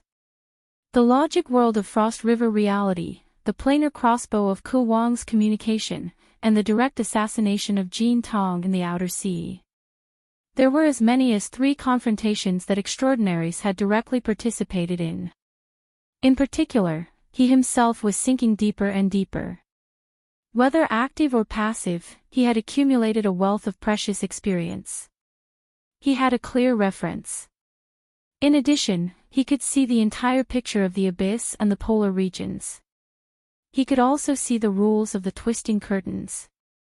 He could see not only the scenery, but also the skill. Several reasons were stacked together. When Ghost Eye made his move, Luo Nan immediately found a reference in his memories. He sorted out the corresponding rules and verified the thoughts in his heart. Sure enough, whether it was President Ouyang's logic world, Luo Yuan's planar crossbow, or Ghost Eye's long-range attack, they were all essentially the same. They all used special formats to interfere with special environments to form special scenes. The only difference was the degree of completion. The logic world had the highest degree of completion. Its laws were strict. The planar crossbow's interference power was extremely strong. It was the most lethal. As for Ghost Eye, he was the most casual in comparison. He had more or less stripped away the material plane of the energy transportation environment. He had only set up a basic structure in the abyss, but he had fully utilized the particularity of the abyss to make his attack simpler and more direct. Well, the abyss was a place that could not be ignored in the end. Right now, it seemed that the 3rd floor was no more than a prison. Though the polar regions were good, they were still a bit too far from the real plane. Only the abyss, this wondrous dimension, could accomplish many things. It gave Luo Nan Tuo new, perhaps it should be said that it made up for the part that was lacking in his system. His soul cloak and his deep sea scene seemed to fit into the special environment and special power of the abyss to achieve twice the result with half the effort. I really want to give it a try. Then let's give it a try. As a researcher, Luo Nan was very clear on how important inspiration was. He had Ghost Eye as a test subject with enough weight and restraint. Ah, no, an experimental partner. How rare was that? How could he let Ghost Eye leave under these circumstances? Ghost Eye, that old bastard, was quite generous. He really did accompany Luo Nan to play along. Of course, Luo Nan's confrontation with Ghost Eye was mostly just for absorption. Even moving the mist muslin was just a small test. The current Xia city was absolutely not a good place to truly verify the soul cloak and the deep sea scene. To verify Luo Nan's most fundamental self-format. A total of 5 extraordinaries were paying attention to Luo Nan. They were paying attention to the blood wool bracelet. They were paying attention to the gathering of thousands of people. They were paying attention to the towering fortress that slowly set sail under the cover of the night. Every detail of the changes inside and outside of the fortress was brought under a magnifying glass for analysis. Not a single detail could be hidden from people. Needless to say, Luo Nan's cobweb altar was inextricably linked to this fortress. Every second that the fortress existed in the abyss brought a wondrous force to the cobweb altar. Even if the human-faced arachnid was hidden deep in the polar region and could effectively avoid the fortress, Luo Nan would still need to draw a few more times to verify the fortress in this environment, no matter how big his heart was. The Xia City region was not a place for experimentation no matter what. Luo Nan could only shift his thoughts outwards. In any case, the range of his soul cloak had already expanded by several thousand kilometers in the past week.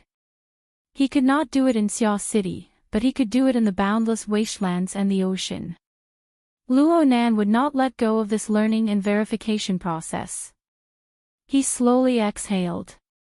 His mind underwent the arrangement of the overall planning technique, cleverly dividing it into two sets of staggered mission sequences.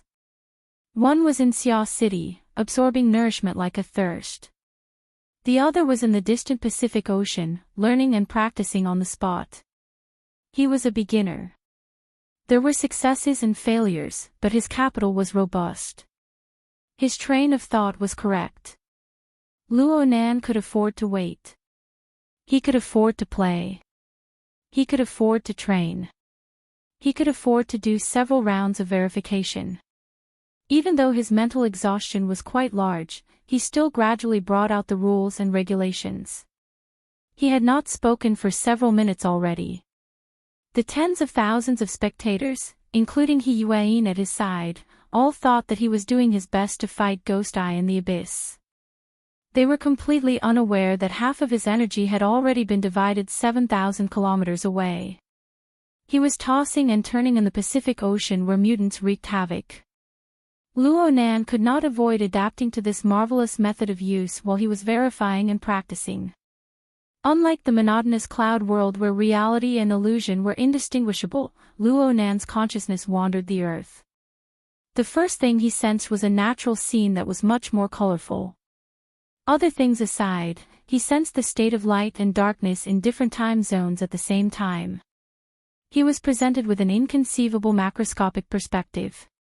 In this moment, it was as if he was stroking the soft and bumpy surface of the ocean and the earth. He was swimming freely within the uneven thickness of the clouds. He was feeling the high-speed rotation of the planet within the void of the universe. It was under the touch of such a marvelous scene that Luo Nan's sense of space had a marvelous distortion. A subtle change occurred in his observation of the real world. Luo Nan didn't know when it happened, but he suddenly felt a bit absent-minded. An inexplicable thought was born, and it quickly magnified. Where am I? What kind of perspective am I using to observe this world, this planet, this universe? When doubts were about to fill his entire train of thought, the seed of an answer that had long been buried deep in his heart broke out from the ground. 3 long lines shot out together. They pierced through the boundless, penetrated the dim and bright, and penetrated the existent and the non-existent.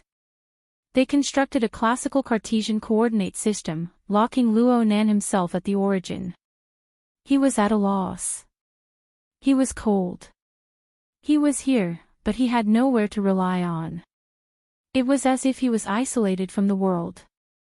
From Luo Nan's perspective, the answer was not surprising. It was merely a single me. Aside from this, all thoughts and distractions were discarded. They were discarded like worn-out shoes. And it was precisely after he clarified this fundamental principle that a marvelous curve suddenly appeared in the world within Luo Nan's eyes.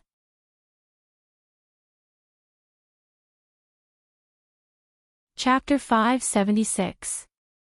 The mess in the living room had already been cleaned up by the AI butler, but RE was unwilling to return to the live camera no matter what. Even if the live broadcast platform wanted to argue with him about the contract and ask him for compensation, he would accept it. Just as he made up his mind, a communication wave penetrated through the wind and rain and came in. The one contacting him was the young man that his teacher, Gong Qi, had been nurturing for the past few years, Yuan Fei. This person was very lively and reliable. However, Ari didn't like him for no reason. At most, it was because the same sex repels each other. Yuan Fei had a smooth sailing life under Gong Qi's guidance in the past few years. It was only when he messed up his business in Sia City that he came back dejectedly. Ree was happy for a few minutes because of this. Now that he thought about it, maybe he should give Luo Nan a drumstick first. That would make things more balanced. It was fine not thinking about Luo Nan, but thinking about that person made his mood sour. For a moment, Ree wanted to refuse the call with the reason that he was doing a live broadcast. But when he thought about how his every move could be said to be the center of attention, he couldn't hide the fact that he had temporarily left the table, so he could only answer the call with a toothache expression and said indifferently, "Hello. Senior brother Luo, I wanted to contact you but I was worried that you were doing a live broadcast." Ree's toothache intensified. "What the hell are you staring at me for? Are you trying to snitch on me in the future?" And such a hypocritical and respectful form of address. Who knows what the other side is like? No matter what, it was unlikely that Yuan Fei would open a video call with Ree to verify the degree of respect behind the form of address. Of course, Ree would do the same. The two of them pretended to communicate using traditional communication methods. Senior brother Luo, headquarters just held a joint conference. The president, the vice presidents, and the secretaries all participated. But the teacher is still absent. Ree furrowed his brows. Calling him teacher so intimately, have you confirmed your relationship? You haven't even offered him tea. Aren't you ashamed to talk about it? Ree was in a bad mood and was in no mood to respond. He said coldly, "The teacher is in seclusion. Of course he doesn't have time." Which extraordinary ranked almighty did not take months to comprehend absolute arts.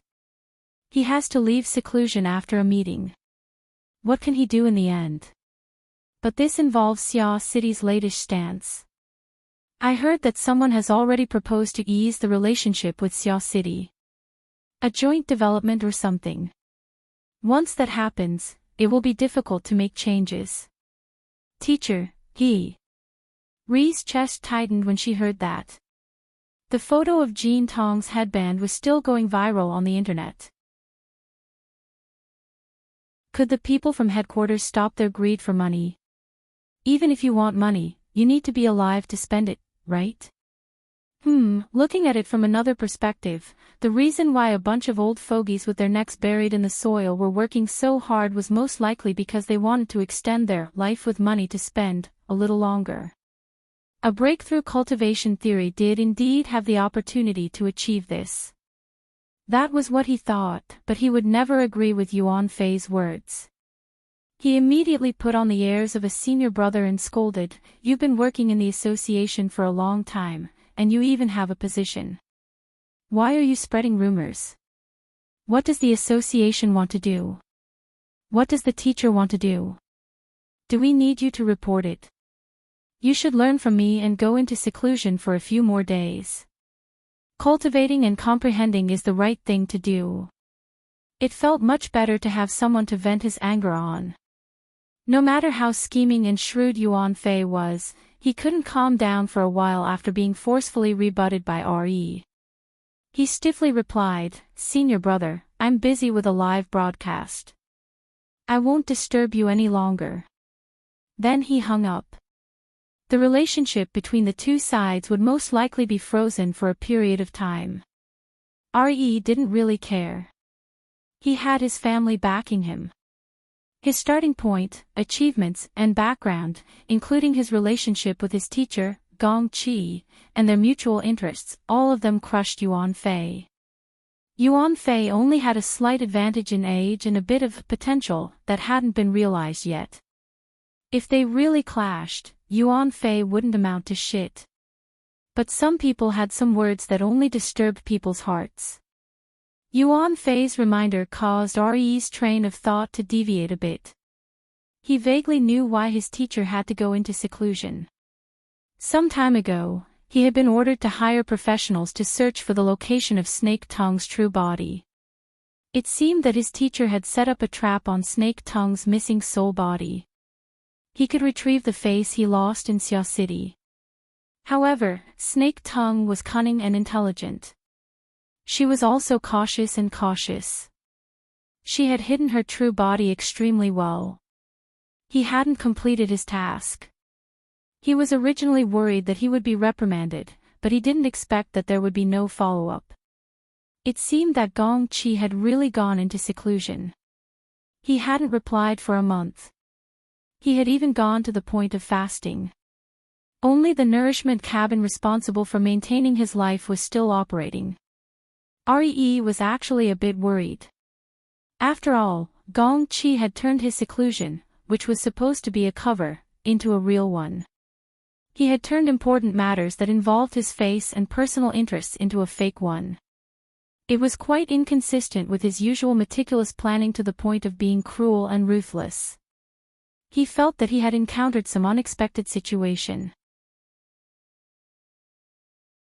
So Ree had bitten off more than he could chew when it came to the matters of Dripping Sword and Sprinkler Man.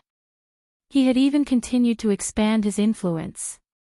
He wanted to probe the situation over at Xia City. The entire inner world knew of his relationship with Gong Chi. If his teacher were to suffer a great loss over there, the other side's response, especially a response from someone like Gao Tianshi, would most likely give some clues. The problem was that Xia City's response had been normal from the beginning until now. Everyone was tearing at each other, shooting their mouths at each other, greeting each other's parents and relatives. They were also mindful of their bottom lines.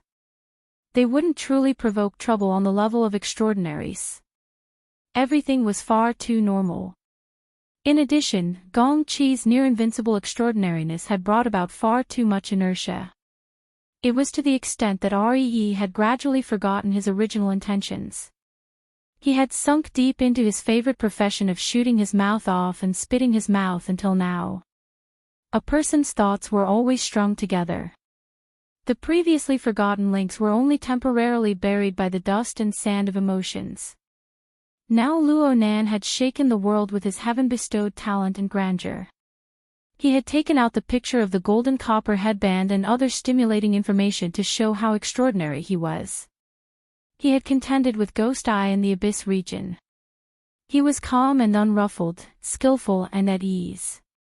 These circumstances, which he had never thought of before, were strung together and suddenly raised the world.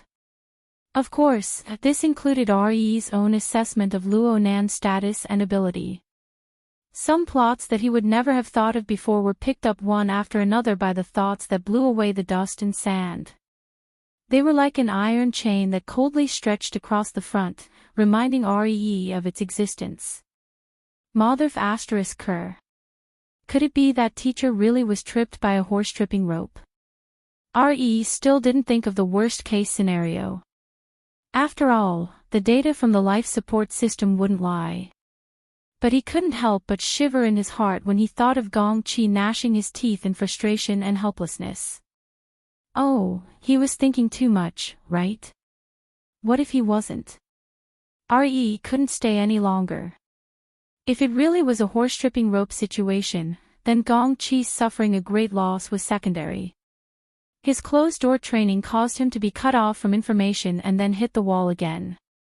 The consequences were truly unbearable. Gong Chi couldn't bear it. He and his family couldn't bear it either.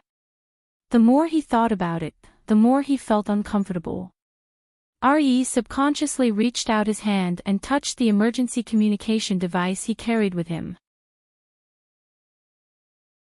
According to Gong Chi, if there really was an urgent matter, he could use this communication device to wake him up from his special state and get in touch with him.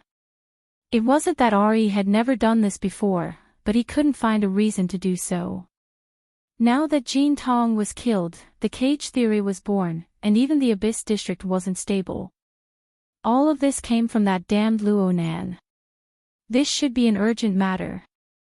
In the end, Ree stomped his feet and practically closed his eyes as he walked to the study. He didn't dare to look at the discussions online anymore. He turned off the live broadcast and rushed out of the room like he was fleeing. He went straight out the door, started the car, and drove towards the secret location of Gong Chi's closed-door training.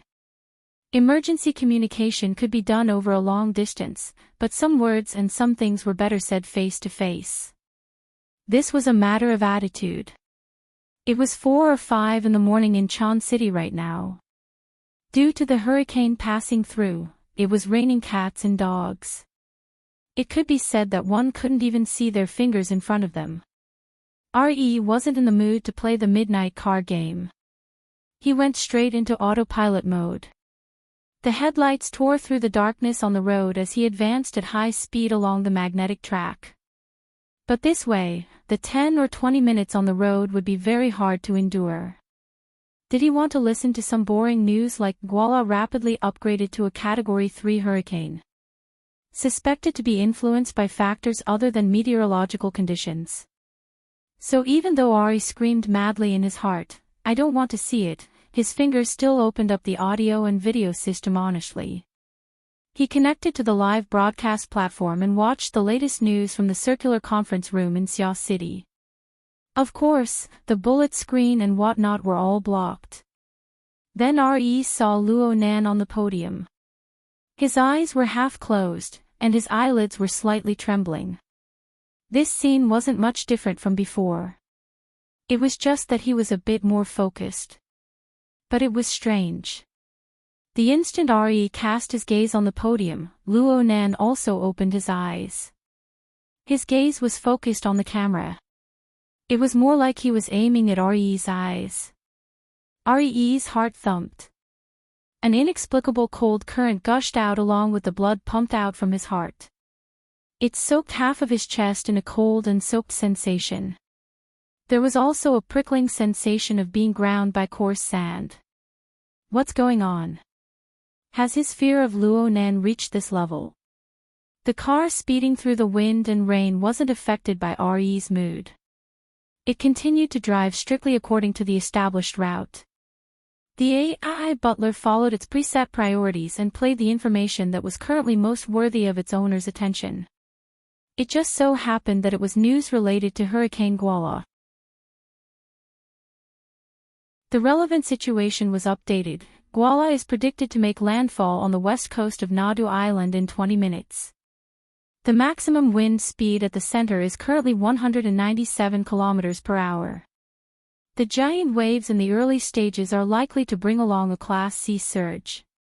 A portion of the marine mutants will attack Nadu, Pala, Newark, and other coastal defensive lines. We can't rule out the possibility of a Class B or higher mutant appearing in the wind zone. RE fiercely knocked on the steering wheel. He was a bit irritated. His route just so happened to be within the range of influence of the surge tide. If his luck was bad, he would encounter a few mutants that came ashore. That would truly be disgusting. However, listening to the unfinished meaning of the news, it seemed that the upgrade of Hurricane Guala this time was caused by the influence of a powerful mutant within the wind zone. A powerful vicious beast that could temporarily affect extreme weather hadn't appeared in the surrounding seas for a long time.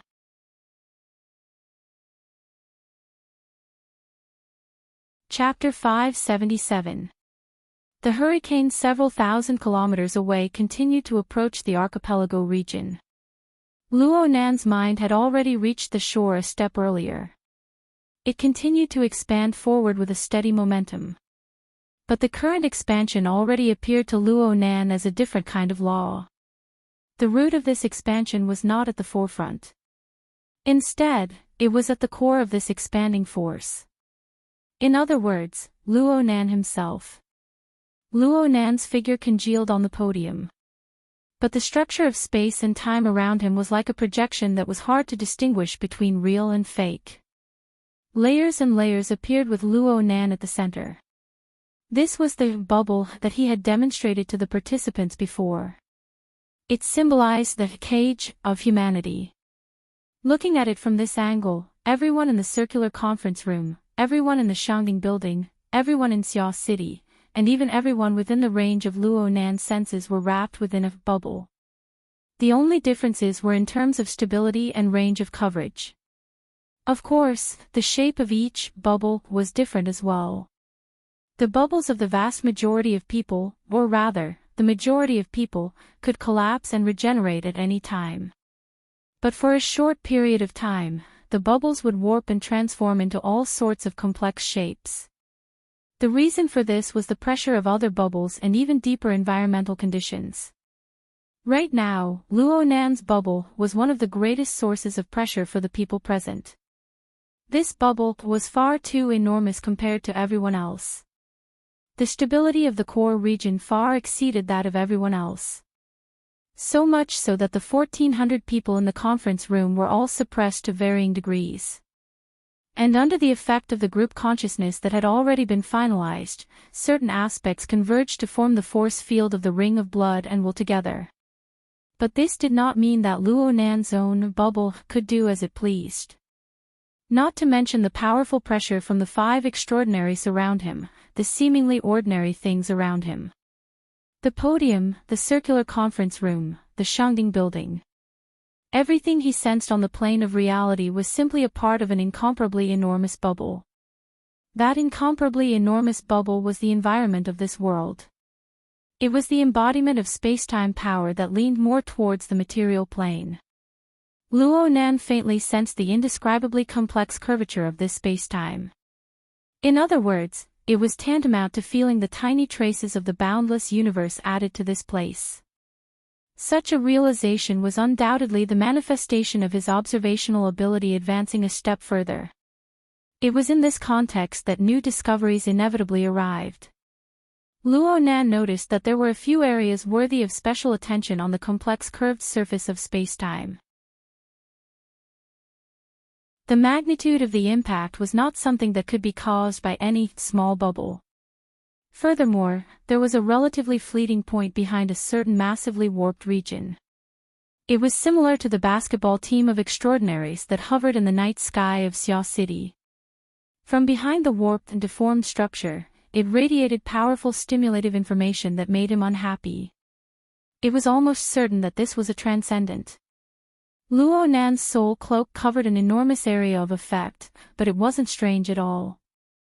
Because part of it was based on the condensation ring, according to the different activity levels of water molecules, the progress in the ocean was faster, and the progress in the inland was slower.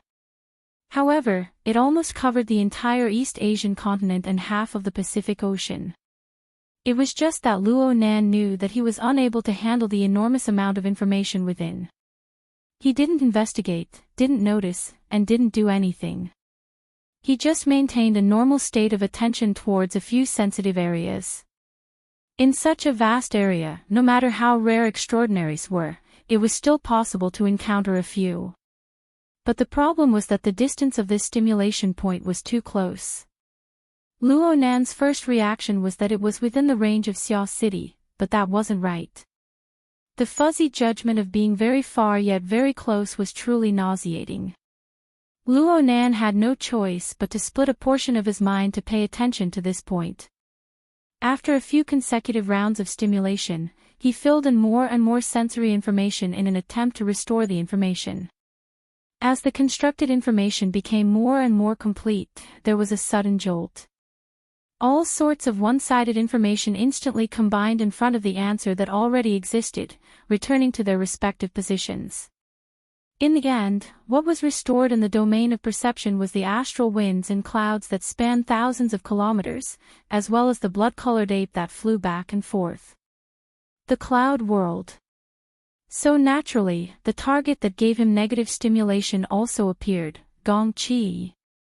This Deputy Secretary General of the Society, who had fallen into the clouds, was undoubtedly a psychic extraordinaire. He was a powerful person that stood at the apex of the inner world. Gong Qi floated within the astral winds of the clouds. His expression was grave and stern. It looked like he had yet to find a way to break through this cloud labyrinth.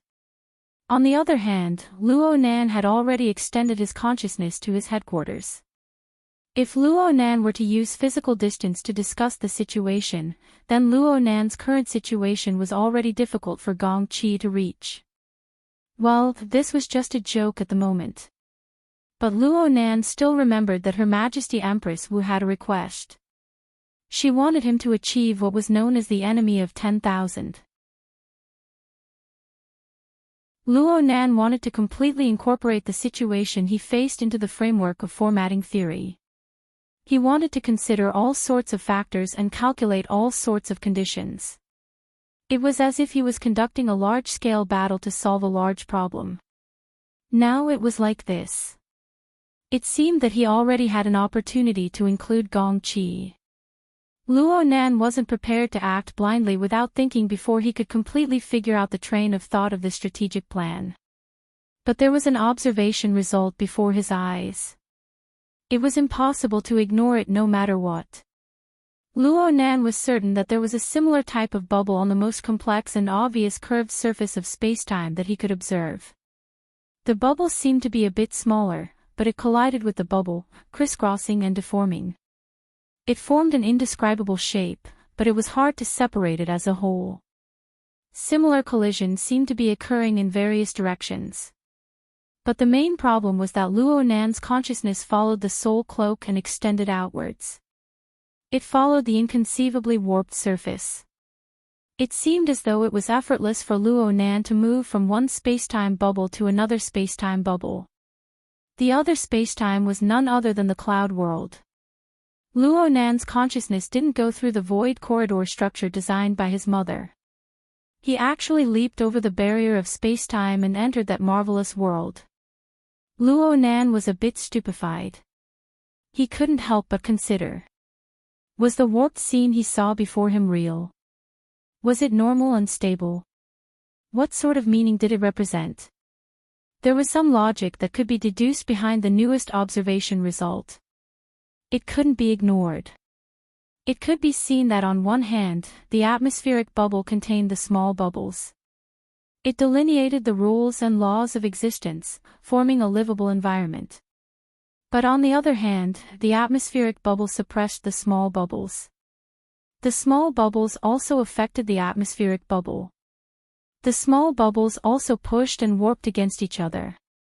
From beginning to end, a kind of repulsive force was manifested. This was the relationship between the I and the not me that Luo Nan spoke of earlier. And this relationship could still be established by expanding outwards from a sociological perspective. It was like anchored a new argument for his grandfather's theory of the triple format of self, society, and heaven and earth. Luo Nan had yet to completely straighten out the logical relationship within, but he received this new level of information. The depth of his understanding of the range covered by the soul cloak increased by a large margin. Correspondingly, the amount of information contained instantly increased by several times. No, at the very least by several tens or even hundreds of times. Luo Nan lacked an accurate estimate of this. He still followed the established model and perceptual precision to analyze the situation of the relevant region, especially the problems related to the cloud world and the palace enlightenment. And the enormous flow of information squeezed in the next instant. It nearly stuffed his brain to the point of bursting. It was as if a nuclear bomb had exploded in Luo Nan's brain. The physiological fusing mechanism was forcefully activated. For 2 seconds, his mind was practically blank. His reaction to the outside world had already come to a complete standstill. It must be known that aside from clairvoyance around the Chan City archipelago, he was also fighting against Ghost Eye in the Abyss region. The pressure was already quite great. If not for the fact that the force field of the Ring of Bloodwill had stabilized, and the few consciousnesses within the force field had been stimulated to enter a semi-awakened state, it would have been equivalent to having a few more maintenance personnel. Otherwise, the space bastion might have exploded on the spot. No matter how big Luo Nan's heart was, he was shocked into a cold sweat upon encountering this sort of situation. Ghost Eye was quite astute. He sensed a large fluctuation in the defenses of the Blood Intent Ring and immediately pulled back. He took advantage of the situation to end this confrontation, which no longer had any significance of verification.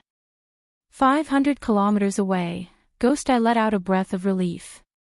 The twisted handprints of his hands dispersed, and the sinister force field that nearly caused all the passengers on the luxurious cruise ship to collapse slowly disappeared. At this time, if the beautiful host, Dan E. could ask, "Mr. Ghost Eye, how did your bet go?" Then the program would be considered complete. But the problem was that Dan E. was able to sit steadily in her chair. Her body and consciousness were completely stiff. Though it wasn't as exaggerated as a certain person's claim that she was scared to the point of pissing herself, it was really difficult for her to continue hosting the program. Therefore, the audience of the inner world could only stare blankly as Ghost Eye slowly withdrew his power. He muttered to himself and put on a face that was neither happy nor angry to entice the imagination of everyone. Ree, who was currently cruising in the wind and rain, couldn't help but fantasize about whether or not Ghost Eye had given Luo Nan a sneak attack and left a fatal hidden wound or something. There seemed to be some problems with Luo Nan's state in the last few seconds. The red and white color of the blood on his face was extremely obvious. Before Ree could finish her thoughts, the car had already taken a detour from the coastal highway and entered a short distance undersea tunnel that required an extremely high level of authority. This tunnel had undergone a special design. It used expensive special glass as its main body, achieving the effects of a single mirror and limited invisibility. Looking out from the inside of the tunnel, one could directly see the gloomy undersea world around the island. Looking in from the outside, one could only see a turbid turbulence. There were no traces of artificial construction. After passing through this tunnel, one would arrive at a group of small uninhabited islands and reefs that headquarters had specially opened up for closed-door cultivation.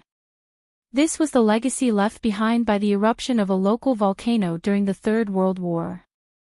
Though the geological environment wasn't stable, it was extremely suitable for ability users of higher realms to cultivate and comprehend. It was said that it would yield twice the result with half the effort.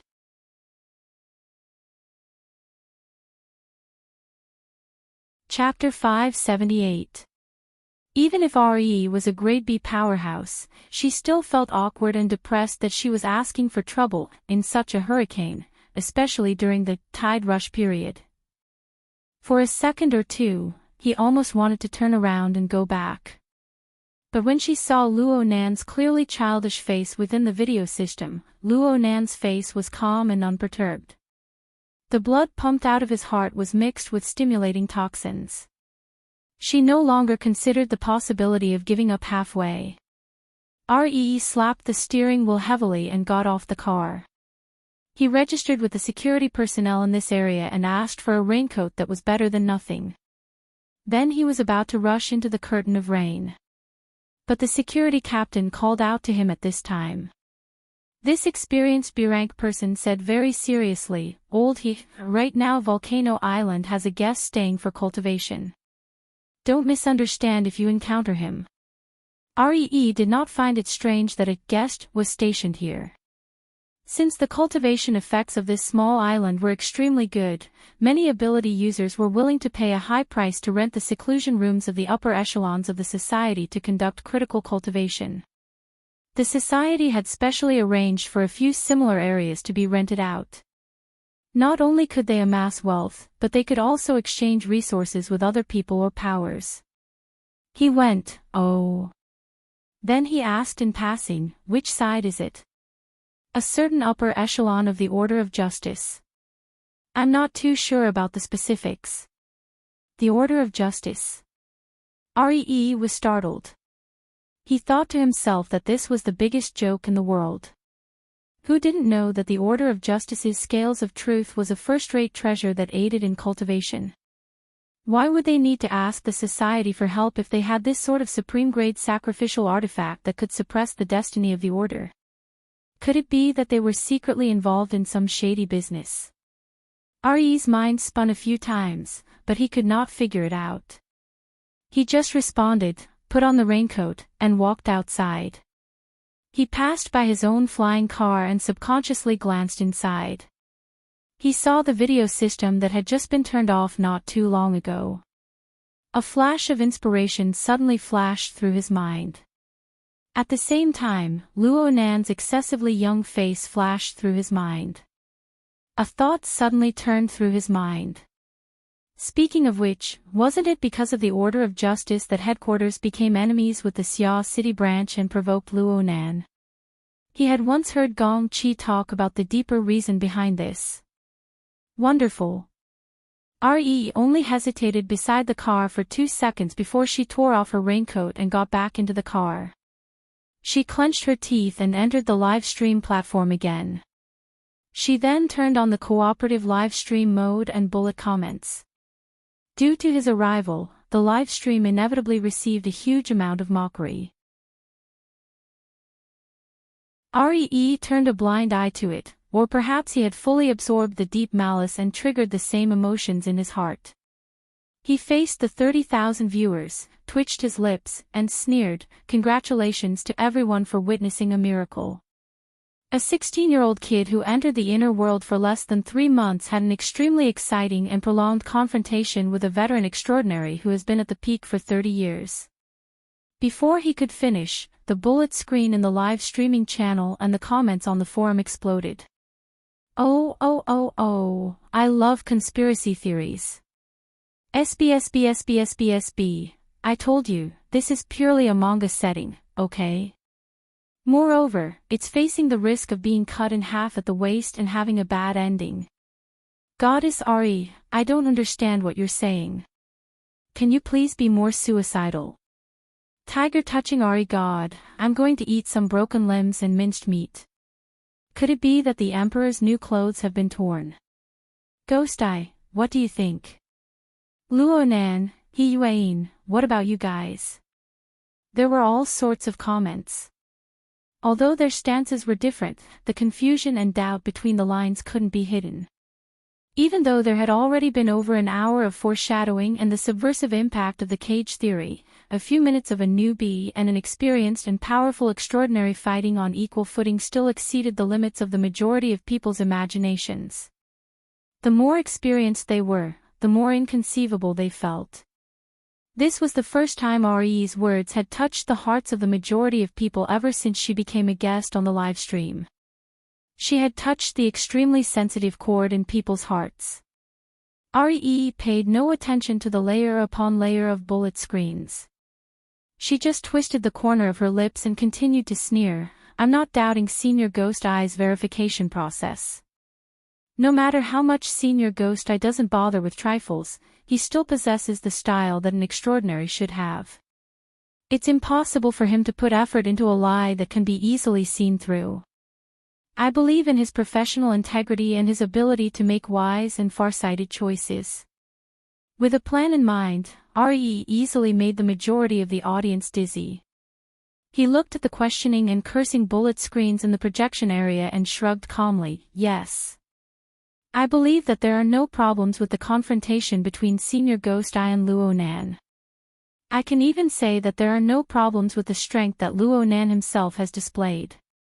He is worthy of being called the humanoid infrasonic array. He really does stand on a level that we cannot imagine. If I were to participate in this gamble, I would have already lost my pants by now." The surrounding 30,000 viewers online were truly stupefied. Some people even wanted to pull open the projection to see if there was a gun pointed at the back of Re's head. Re could show the back of his head to this group of scum, but he was more than happy to show his clear stance and his undisguised malice. Right now, Luo Nan was still standing on the podium in the circular conference room within the live stream. It was said that he was adjusting the structure of the blood intent ring to wake up those hypnotized idiots one after another. On the other hand, He Yuan's cold and clear gaze pierced through the camera lens. It was biting cold and piercing. Oh, this was the daughter of the He family, one of the most outstanding achievements of the Star Alliance Committee's Team AB. If she was standing in front of him, Re really would have to behave himself. But they were separated by 7,000 kilometers. What was there to be afraid of? Therefore, Re didn't stumble at all. He spoke eloquently. "What I'm most curious about right now is how Luo Nan's strength and potential were accumulated and realized. How was he able to jump to this level in a short period of 70 to 80 days? This doesn't belong to the category of normal. Look, this is an abnormal situation. This is where the problem arises. At this time, it would be perfect if there was someone who could cooperate and act as a supporting character or something. Unfortunately, Re wanted to continue singing this one-man show. Is Luo Nan a genius? I don't know. But from the information he registered with the headquarters, he wasn't one 2 months ago. He followed his family's so-called formatting theory and painstakingly accumulated for 5 years. He still hasn't touched the ceiling of awakening. He only became a psychic who was better than nothing. He relied on the garrulous psychic diagram and the outbreak of the calamity of the human-faced arachnid to enter the society's line of sight. Is this kind of person a genius? Ree had completely entered the mode of shooting his mouth off. This was his invincible state on the internet in recent years. I've even seen people say that Luo Nan has potential and accumulation. He just hasn't been enlightened yet. He entered the society and received proper cultivation guidance. Then he'll understand everything. I don't know if there's such a situation. I just saw him energetically advocating for formatting theory on the stage. He never mentioned a single word about the guidance of a senior or a friend. Of course, these words were a bit inaccurate. At the very least, Luo Nan had mentioned the guidance of Her Majesty Empress Wu. He had also talked about the condensation ring in class. But right now, what was important was momentum. He didn't care about the details. Re spread his hands and made a helpless gesture. There's nothing I can do if you guys think so. But if everyone still has a bit of critical spirit and the ability to think independently, then there's no harm in carefully considering this. Luo Nan, this mediocre genius, has miraculously risen for over 2 months.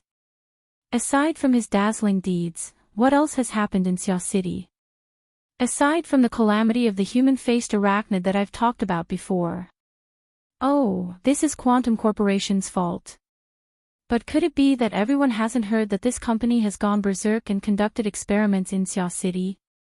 They've encircled their territory in order to excavate some hidden treasure in Xia City. Re laughed very happily in the face of the rapidly boiling atmosphere in the live broadcast room. Also, the conflict between the Order of Justice and the Xia City branch has mustered a large force, and Wang and the majority of the branch have been destroyed. Why? Could it be because of a hedonistic follower? A child? There's no need to hide the conflict between headquarters and the Xia City branch, including the 2000th young miss incident. Why has Luo Nan always become the focus of everyone?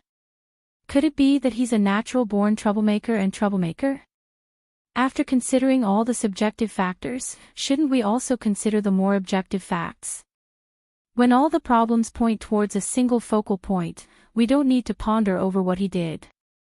Instead, we need to ponder over where he is in reality, what kind of space and resources he occupies. You're perfectly fine blocking the middle of the road.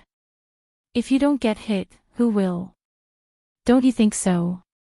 After leaving behind a string of questions, Re simply cut off the live broadcast signal with a sneer. He opened the door and got out of the car. He no longer cared about the follow-up reactions. He knew that because of his overly straightforward hints, at this moment, at least half of the audience would curse him for having sinister intentions, shameless and despicable intentions. His personal reputation would most likely be ruined, and there might even be some trouble at the headquarters. But so what? After several minutes of confrontation between Luo Nan and Ghost Eye, he had already become a joke. There was nothing to feel distressed about. Plus, if Luo Nan was allowed to develop smoothly, given the conflict between Luo Nan and his teacher, and with himself, there would be conflict sooner or later. And it would certainly be to the point where one side would die. With Luo Nan's terrifying rate of progress, if he didn't take advantage of the opportunity to make a move now, would he wait until Luo Nan calmly amassed his troops and swept his path before regretting it? Truthfully speaking, even Re was a bit convinced by the end of his explanation. It seemed that there really was a high possibility of following this train of thought. It would really be funny if he hit the mark by a fluke. Re picked up the raincoat and put it on. He looked up at the sky. The rainwater poured on his face, bringing with it the cool and fishy smell of the ocean. It seemed to be the smell of Luo Nan's blood. He yelled, "Awesome!" He didn't care about the security captain's hesitant expression as he clenched his teeth and charged into the wind and rain. There was still a straight line of 40 kilometers to the location of Gong Chi's closed-door training. Even though REE was a B-rank power, he would still need to spend 20 minutes on the road in this kind of damned weather. It didn't matter to RE anymore. He faced the wind and rain, swiftly walking through the rugged environment created by the islands, reefs, and the curtain of rain. When he encountered the boundless sea surface where the seawater rose, he used his telekinesis to interfere and solidify it. He treaded on the water and was truly delighted. Before this, he had hoped that the security personnel of these islands and reefs would be strong enough to minimize the effects of tide rush. But right now, he really wished for 2 blind mutants to jump out and serve as Lord Ho's practice. Unfortunately, the road to Gong Chi's closed-door training was peaceful and quiet. Rumble.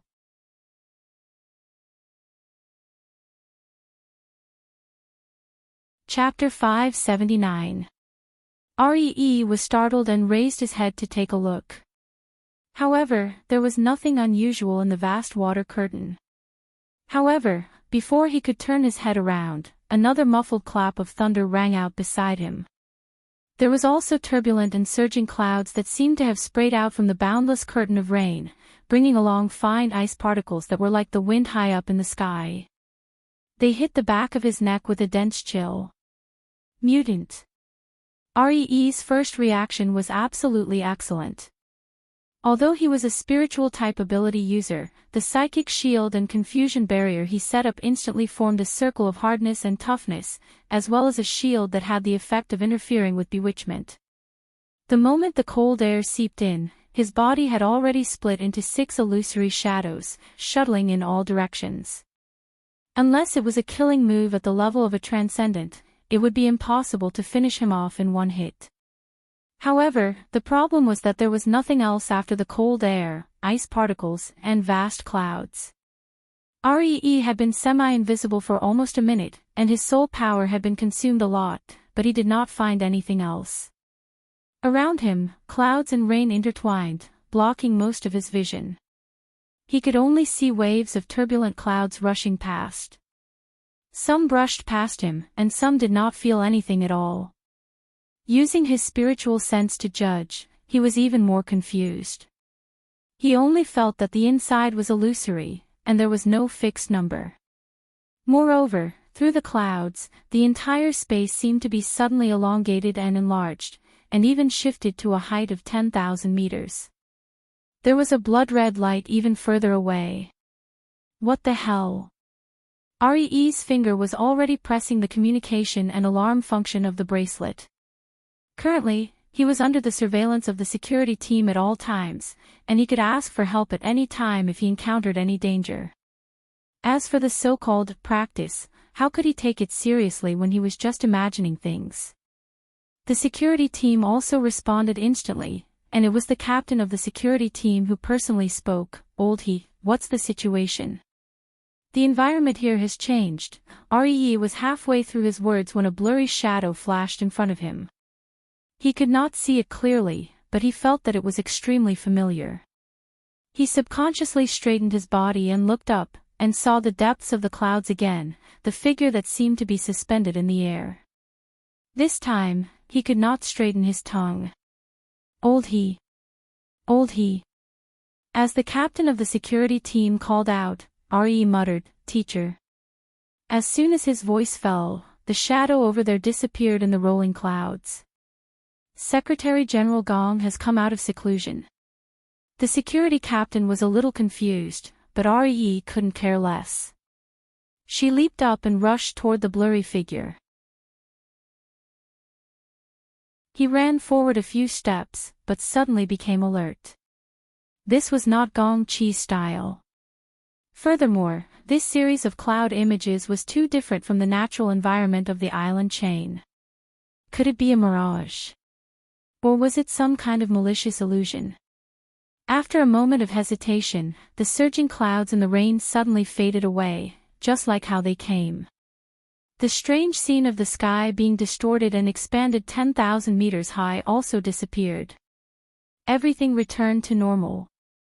At this time, the security chief also sent a message. The surveillance is in place. Your side is fine for now, RE replied in annoyance. What about before? It's harder to get the surveillance equipment on a rainy day. I only saw a wave of fog. It's also shown on the device. Does that mean it's not an illusion? An illusion?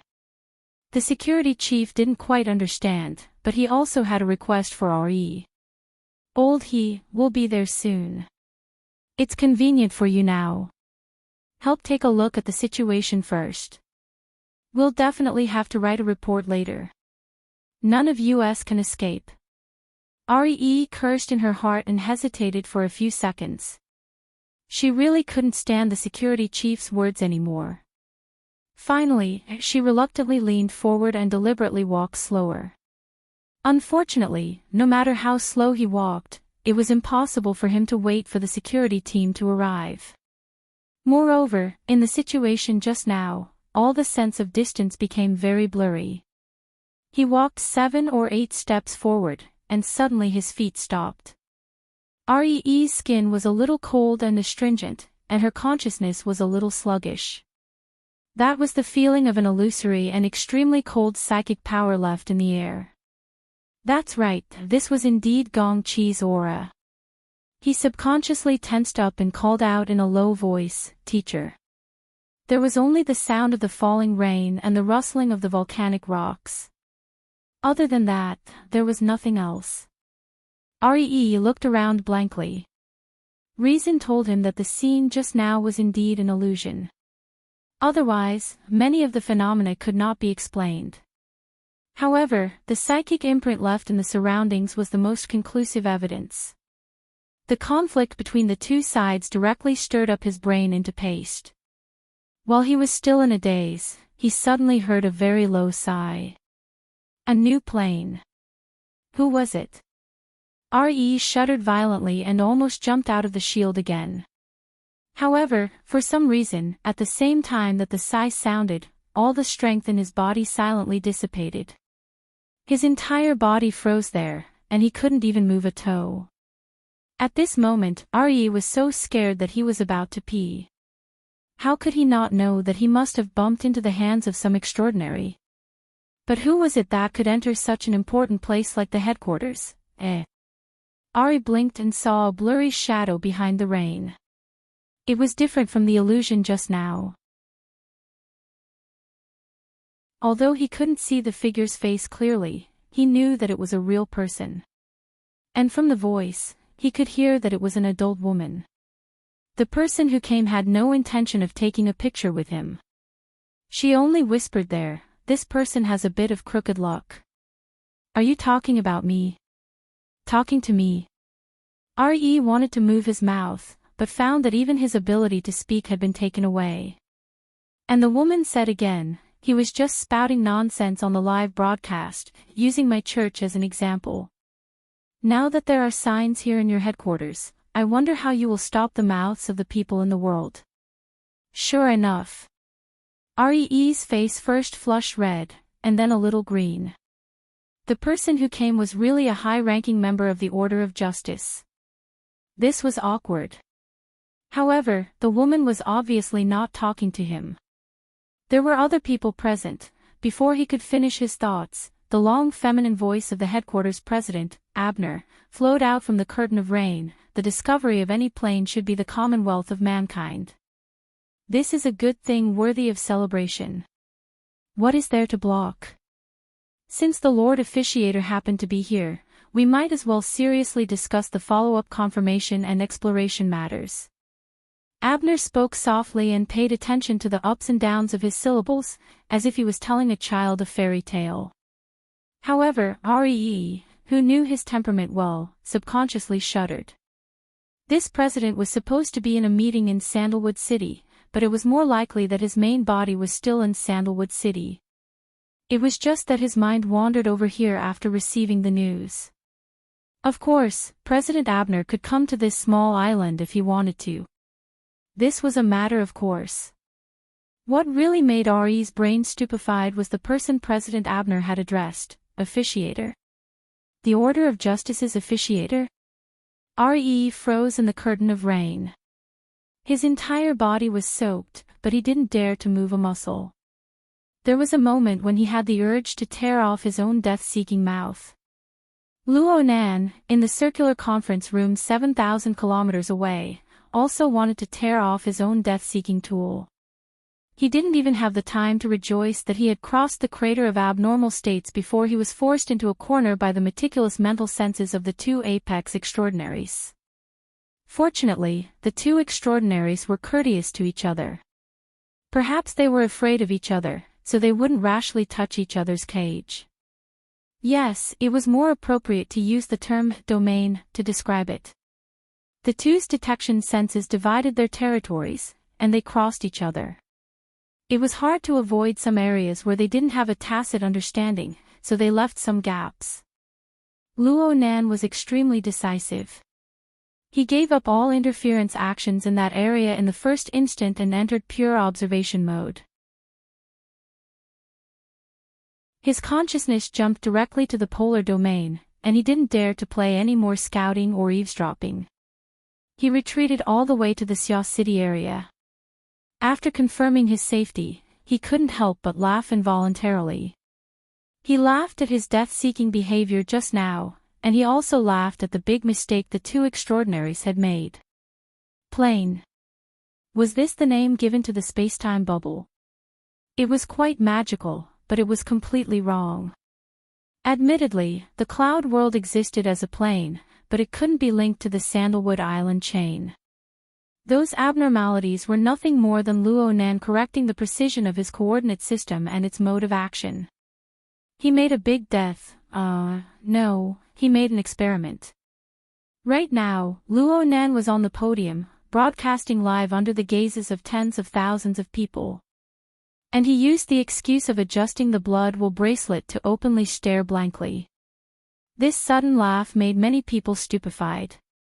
He Yueyin was currently in contact with several higher-ups of the branch due to Re's shameless remarks. They were discussing countermeasures. The contrast was too great when she saw Luo Nan's relaxed appearance.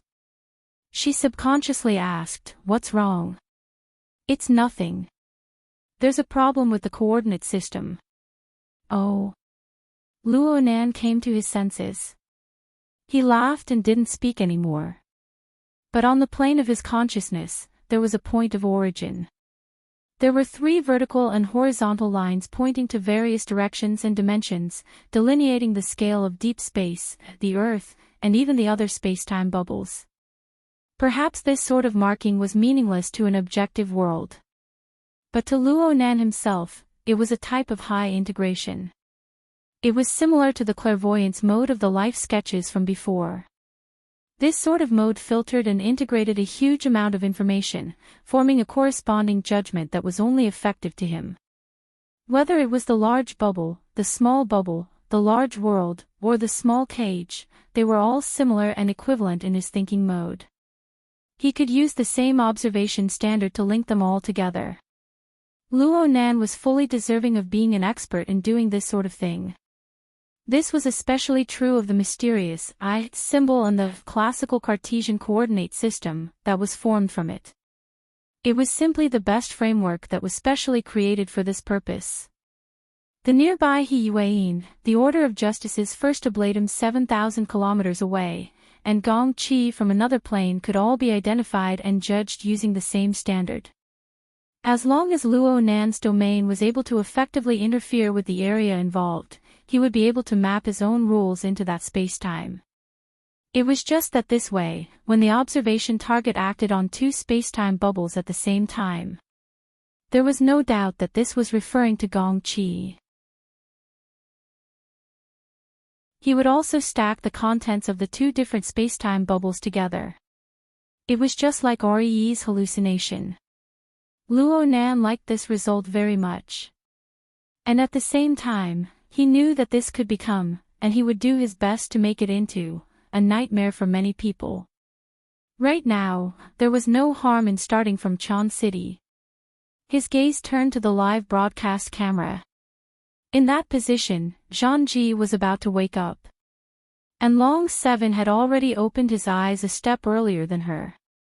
His sharp gaze shot over. And it was from Long Seven that the nearly 1,500 participants in the round conference room woke up one after another.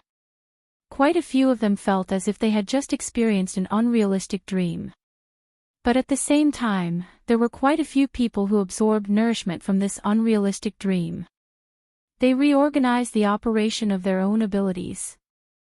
As more and more people woke up, the conference room gradually became chaotic. Luo Nan was certain that he wouldn't let the class continue. He took advantage of the fact that most people still hadn't completely regained their senses to declare.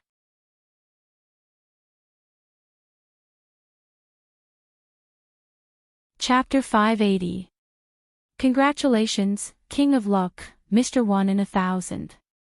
Don't joke about this. It's not that rare anymore, okay?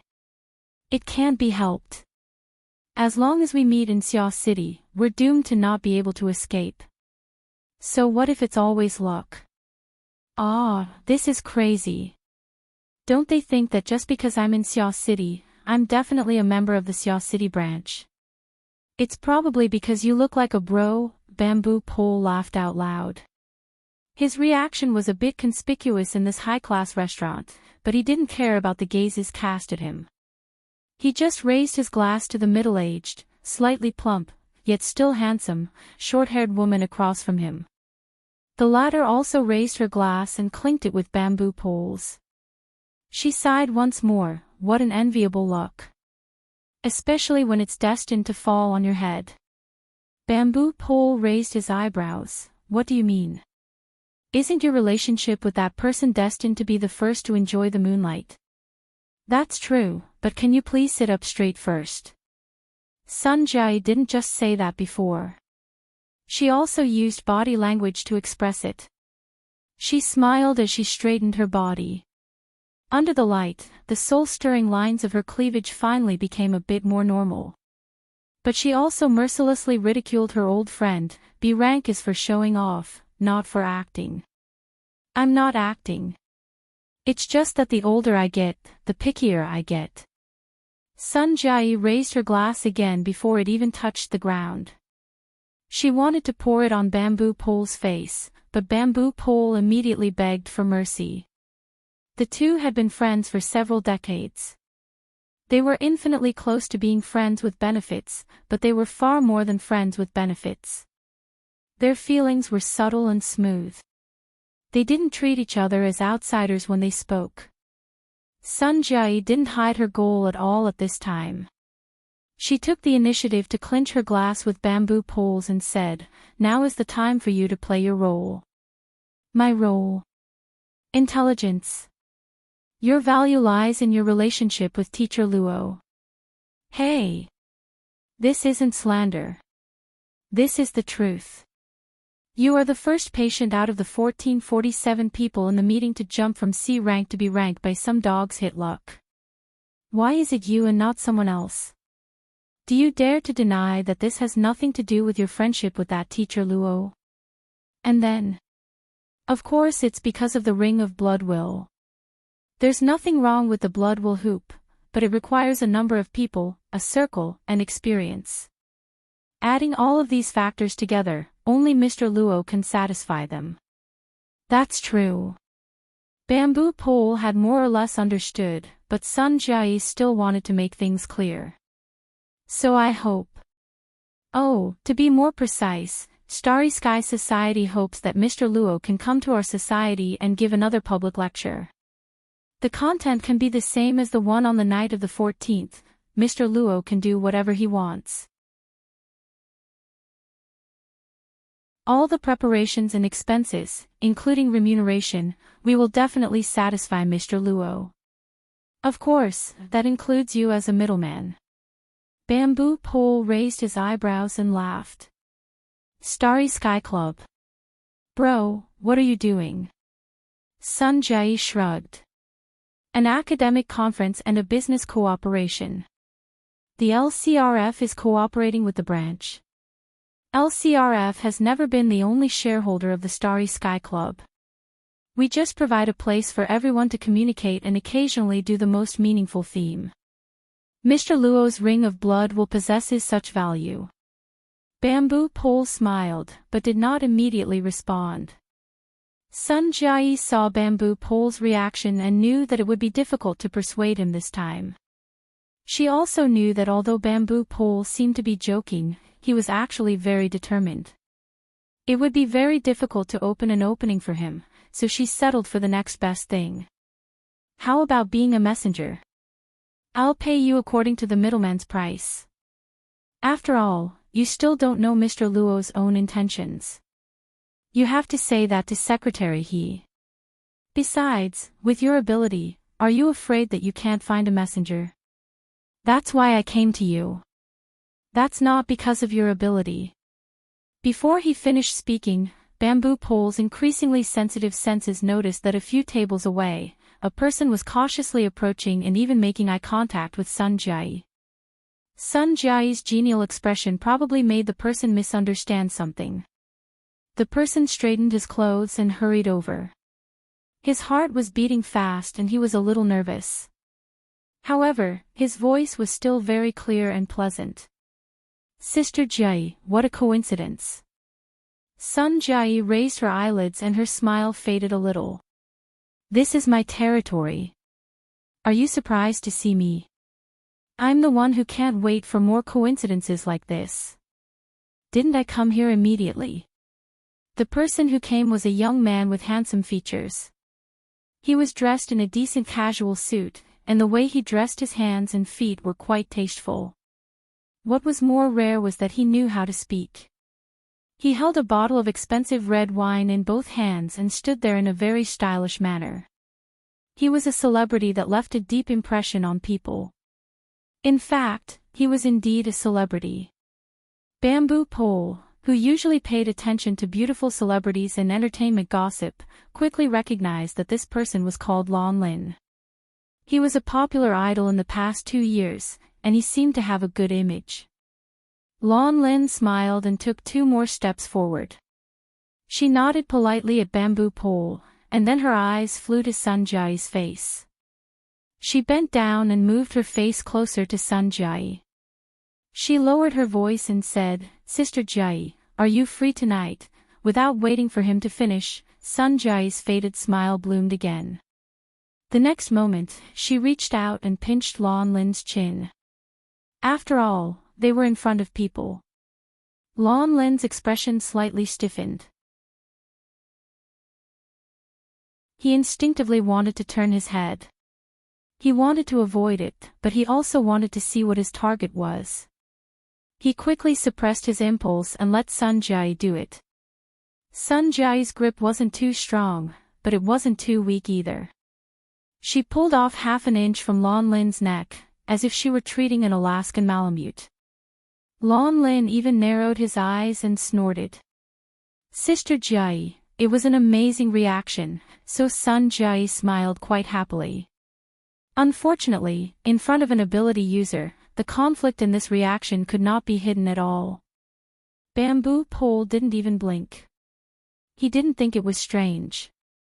He already knew that this friend of his was a lustful person who liked to seek all kinds of stimulation. As a senior manager of the Starry Sky Club in Xiao City, he was fully deserving of his position of power in Xiao City. Finding a few celebrity dogs to have fun with was nothing. Of course, understanding was one thing, and approval was another. In the past, because of her temperament and beauty, Bamboo Pole had wanted to pursue her. Later, after seeing her true colors, he could only be friends. Sun Jie openly flirted with her dog. Bamboo Pole minded his own business and tasted his wine. But at this time, he noticed that a gaze was cast over from where Lan Lin had come from. The gaze was filled with surprise and anger. Bamboo Pole could sense it. Sun Jai was no exception. But she didn't care about that side. After testing the feel of his chin, she patted Lan Lin's left cheek. She used quite a bit of strength. Pia. The left side of Lan Lin's face turned red. Sun Jai's tone was quite intimate. Unaccountably solicitous. It's for that event, right? Lan Lin's smile became even more brilliant. He focused his gaze on Sun Jai, trying to show the moist and adorable feeling of a dog's eyes. If it were any other time, perhaps Sun Jai would chat a bit more with him. But right now, there were more important things to do. She didn't want to waste time. You can't even complete the most basic task. Don't even think about being a guest. Just do your best service. Go. Don't let your imagination run wild. Lan Lin was a little anxious. But then he saw Sun Jai's sharp and cold eyes. He subconsciously shivered. He didn't dare to say a word. He bowed and retreated. And now, Bamboo Pole was in a watching mode. He watched Lan Lin leave in a daze. Soon, he got into a quarrel with a beautiful girl who came with him. That beautiful girl was probably broken by Lan Lin's dog mode. She was so angry that she cried and left the table. Oh, that beautiful girl seemed to be an artist too. What was her name again? Is it interesting? Sun Jai raised her glass. She was about to get down to business with Bamboo Pole. But seeing Bamboo Pole's interested look, she smiled and snapped her fingers at Lan Lin, who was wearing sunglasses and a mask to avoid the strange gazes of other people in the restaurant. Lan Lin didn't care about anything else. He quickly walked over. Sister Jai. Sun Jai smiled at him. What's your girlfriend's name? She's not. Lan Lin wanted to deny it. But when he met Sun Jai's eyes, he could only answer honestly. She's Clara. She's a member of BHD.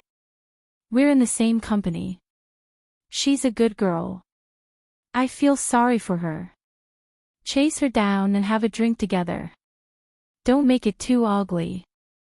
Lan Lin was a little confused. He couldn't guess what Sun Jai was thinking. But suddenly, there was a turning point. No matter what, he had to seize it. He immediately responded and rushed over. Bamboo Pole curled his lips. You think you're an omnivore? Don't be ungrateful. I prepared it for you. Don't. I don't play this game. You think it's too light. We can go together. Get lost. Now Bamboo Pole wanted to pour wine in Sun Jai's face. Sun Jai didn't think much of it. She held the cup and lightly touched her chin. She smiled at him and said, You've reached a certain level of acting now. But since we're friends, can you tell me what kind of person Mr. Luo is? What do you want? We're in the service industry. We need to do some research. Get lost. Bamboo Pole made his attitude firm again. He didn't want to talk about this topic anymore. He turned his head to watch the real-life idol drama. At this time, Lan Lin had already caught up with Clara when she rushed out of the restaurant. He reached out to grab her arm. But in the next second, Clara, whose face had turned pale, was protected in someone's arms. Lan Lin, on the other hand, was kicked into the restaurant's glass door. Bamboo Pole saw who it was. Ouch! He looked at Sun Jai.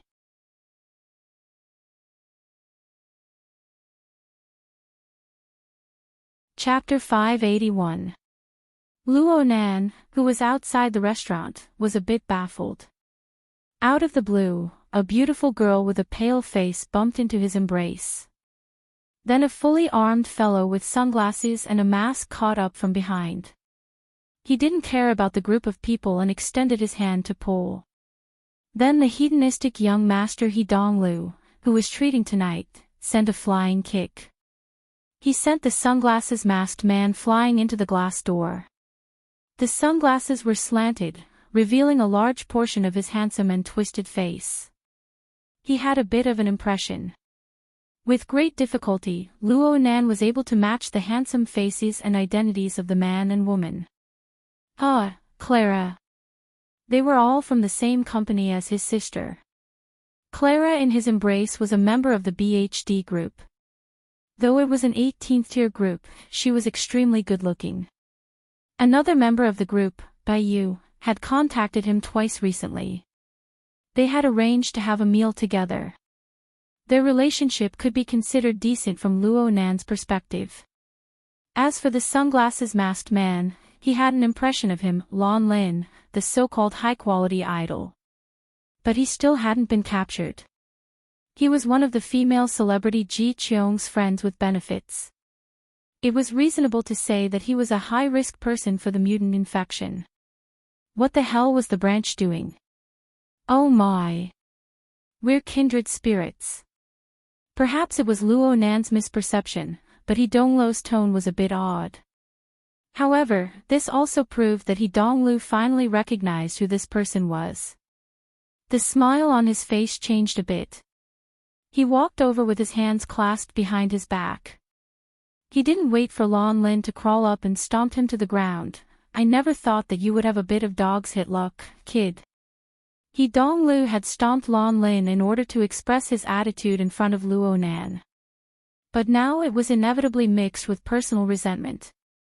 He twisted his neck, feeling unwell from head to toe. He originally wanted to have a one-night stand with that female artist called Ji Cheong, but he never thought that she was actually a carrier of the mutant infection virus. He was tossed and turned by the military medical organization several times in the following week. It was with great difficulty that he was able to pass the test. Now it seemed that the kid, Lon Lin, had escaped a calamity. This made him feel quite unhappy. He Donglu felt that it was natural for his family to stomp on others, but he was a bit too arrogant. Lon Lin was an idol that millions and millions of boys and girls chased after him. How could he endure such extraordinary humiliation? As an idol, Lon Lin's physical qualities were decent. He immediately arched his back and straightened his body, causing He Donglu to stagger. Then he held the glass door and struggled to get up, shouting, "Security, security." Lon Lin's personal assistant, follower, and bodyguard discovered the problem at this time. They made a big fuss as they rushed over. Luo Nan and He Donglu had no lack of bodyguards by their side. As for the restaurant's security guards, it was impossible for them to ignore the situation.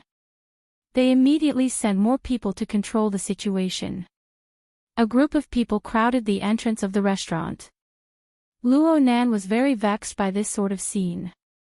If tonight's banquet didn't involve an important matter, he simply wanted to turn around and leave. Luo Nan let out another sigh. He lowered his head to look at the beautiful girl in his embrace, who was in a dazed state. "Hey, Clara. Are you all right?" The second greeting finally brought Clara back to her senses from her absent-minded state. She quickly recognized Luo Nan. She also roughly recognized the current situation. She subconsciously struggled for a bit and came out from Luo Nan's embrace. "Thank you, Mr. Luo." The way Clara addressed him was far more distant than on the day they first met. She wasn't in a good state of mind, but she also had the modesty of a woman. She also wanted to save face. The more it was like this, the harder it was to say some words. She was even more unwilling to stay here for too long. She didn't turn around to look at Lon Lin's condition. She bowed once more towards Luo Nan. "I'm sorry for disturbing you. I'll apologize to you later." Clara didn't even raise her head after speaking. She wanted to leave with quick steps. Just as she passed by Luo Nan grabbed her by the arm and pulled her to a stop. "Wait a moment. Don't go yet." This action was more or less the same as Lon Lin's. Clara's heart tightened, and she looked back in shock. The entrance to the restaurant was crowded with people. Naturally, Donglu wouldn't put himself in danger. He had long since retreated back. He was originally mulling over how to deal with that pretty boy Lon Lin, but when he saw Luo Nan's actions, he couldn't help but join in the fun. He immediately laughed. "Look at the trouble in front of you. You want to leave with just a word of thanks. How could it be that easy? This fellow wouldn't be able to sleep if he didn't take liberties with the beautiful girl." It wasn't even a matter of taking liberties. At least Luo Nan remembered that Donglu was quite interested in Clara during the last rehearsal. So Luo Nan gave him a cold glance. Donglu immediately responded with a smiling face, appearing to be quite good-tempered. But at this time, whether it was Clara, who was close by, or Lon Lin, who was separated by the crowd, they both recognized this extremely famous crown prince bro in their circle. With Luo Nan's keen senses, he was already aware of Clara's instantly stiffening body and her highly taut mental state. This made her even more terrified and flustered than when Lon Lin had caught up. It was very clear that the young girl's thoughts were crooked. As for Lon Lin, when he saw Donglu's face clearly, his chest, which was about to explode from being squeezed by a ruthless aura, was like a punctured balloon. In a short amount of time, he became a piece of soft skin. The ground beneath his feet became even softer. He shrunk down the moment he touched the glass door. In his mind, he just wanted to be a dog. He borrowed the crowd of people in front of him to tuck his tail between his legs and hide in a crack in the ground. Oh, Lon Lin subconsciously shot a glance at the restaurant when he thought of a dog, but he didn't see the woman who had driven him here. This sucked away the last bit of strength he had. It was as if his brain had been scrubbed clean. Large expanses of blankness. Oh my! Did I say something wrong? Donglu really liked this sort of boss, who became the focus and source of everyone's fear. No, he didn't need to act. If he didn't rein in the rope, then this bro would be a devil incarnate. It wouldn't be a pity if he was stabbed to death by a hero. Luo Nan didn't want to stab him to death for now, but he really wanted to give him a kick. This was clearly a very serious matter, yet this silk pants had bumped into a fork in the road. Actually, Luo Nan's thoughts were very simple. He had seriously sized up Lon Lin before, confirming that this person hadn't been infected by the mutant virus. But the homework he had done some time ago showed that there was a difference between an infected person and a carrier. Lon Lin, who was a public figure, was a natural spreader who couldn't control his pants. He was truly a very troublesome source of danger. Though Luo Nan didn't care about the mutant virus infection anymore, Clara was still a friend he had interacted with before. Expanding layer by layer, there was also the BHD group, Hai Jing, and even the circle of relatives and friends like Imoya. Looking at the relationship between Clara and Lon Lin, they should be quite close. If by any chance she was infected, then the problem would be very serious. For the sake of caution, Luo Nan had to do an examination. He couldn't let her leave no matter what. Right when he was having a headache about how to convince the fearful Clara to accept the examination, someone walked over with a smile. She held Clara's other arm. "Barbie, don't listen to their inappropriate words." Clara, who was in a state of panic, turned her head when she heard someone call her by her nickname. She saw a woman wearing sunglasses, dressed in a low-key and elegant manner. This face was even more familiar, even though it lacked the powerful aura that she usually had. Sister Wei Wei.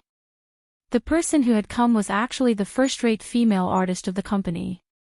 She was a strong competitor for the future #1 sister, Shi Wei.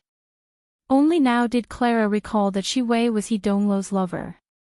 It wasn't unexpected for them to appear here together. Clara looked at the beautiful and familiar face before her eyes. Even though they weren't normally close, Clara still felt a bit emotional. The rims of her eyes immediately turned red. The current Shi-wei wasn't as aloof and cold as she normally was. Instead, she displayed the bearing of the #1 sister of the company. Barbie, you should be happy that you kicked a trash man ahead of time. Okay, if you keep shedding tears, I can't help but question your level of image management. I'm sorry. The stricter seniority relationships in the company as well as the clearer hierarchy made Clara's heartstrings subconsciously taut. Actually, her heart was still filled with bewilderment and fear right now. Shi-wei's appearance didn't lower the intensity of her fear. Instead, it increased it. After all, this wasn't a group occasion in the company. She even hid it from her manager, Hai Jing, in order to go on a date with Lan Lin. It would be great if things really developed like a romantic story. But she was truly alone and helpless in this current situation. It was also at this time that all sorts of facts and rumors within the industry were like demonic winds blowing from all sides. They seeped into every gap in her thoughts. At this very moment, let alone Shi-wei, even if the company's supervisors and directors were here, it would be hard for Clara to think in an optimistic direction. Shi-wei's unprecedentedly gentle tone still lingered by her ears, but it seeped into the bottom of her heart with a dense chill. This is the suburbs. You're in a daze right now. No one will feel at ease if you go home by yourself.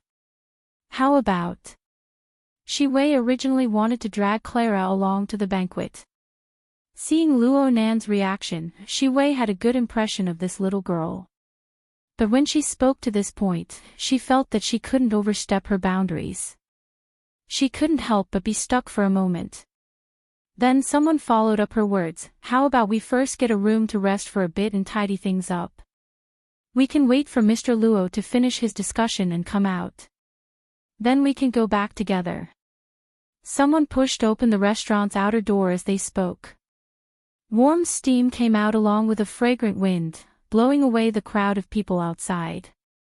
Luo Nan saw that the speaker was a middle-aged woman with a unique temperament.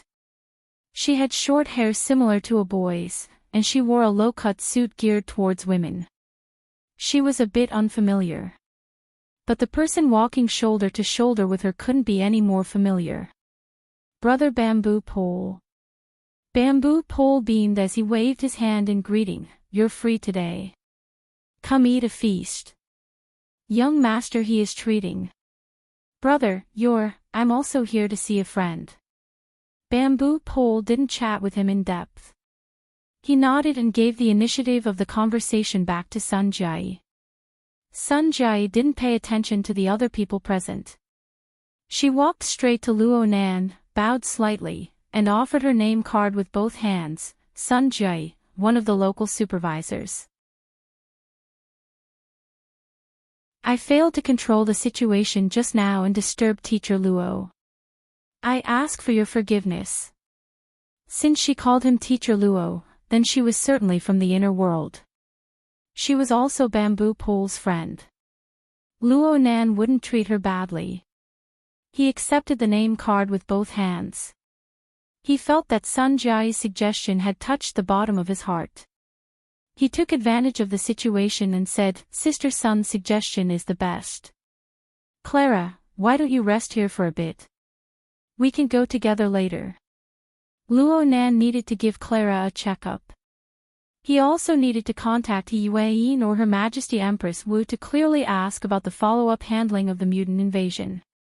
He had already instructed Qin Ikuan, who followed by his side, to make arrangements through the Hexier. However, he was a bit regretful at this time. He didn't bring Cat Eyes along. Otherwise, he would have saved quite a bit of time and effort. Realistically speaking, Clara's will didn't carry much weight now that Luo Nan had made the decision. Luo Nan was worried that she was overthinking things. He simply flipped through his communications book. How about I get someone to come over and accompany you? Bai Yu and the others are nearby. Cat Eyes. No need. I'm fine by myself. Clara's voice was a bit hurried, reflecting an intense feeling of rejection. But soon she pursed her lips and lowered her eyelids. Her slightly curled hair hung down from her forehead. She really was like an exquisite Barbie doll, allowing herself to be manipulated by others. It seemed that there really was a bit of a misunderstanding. Luo Nan was able to feel that Clara's mental cage was withering and warping. There was still a bit of space that was unwavering. This kind of willpower had already exceeded the norm.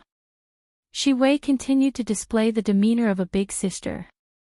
She stuck closer to Clara's body and laughed lightly. I can accompany Barbie for a chat.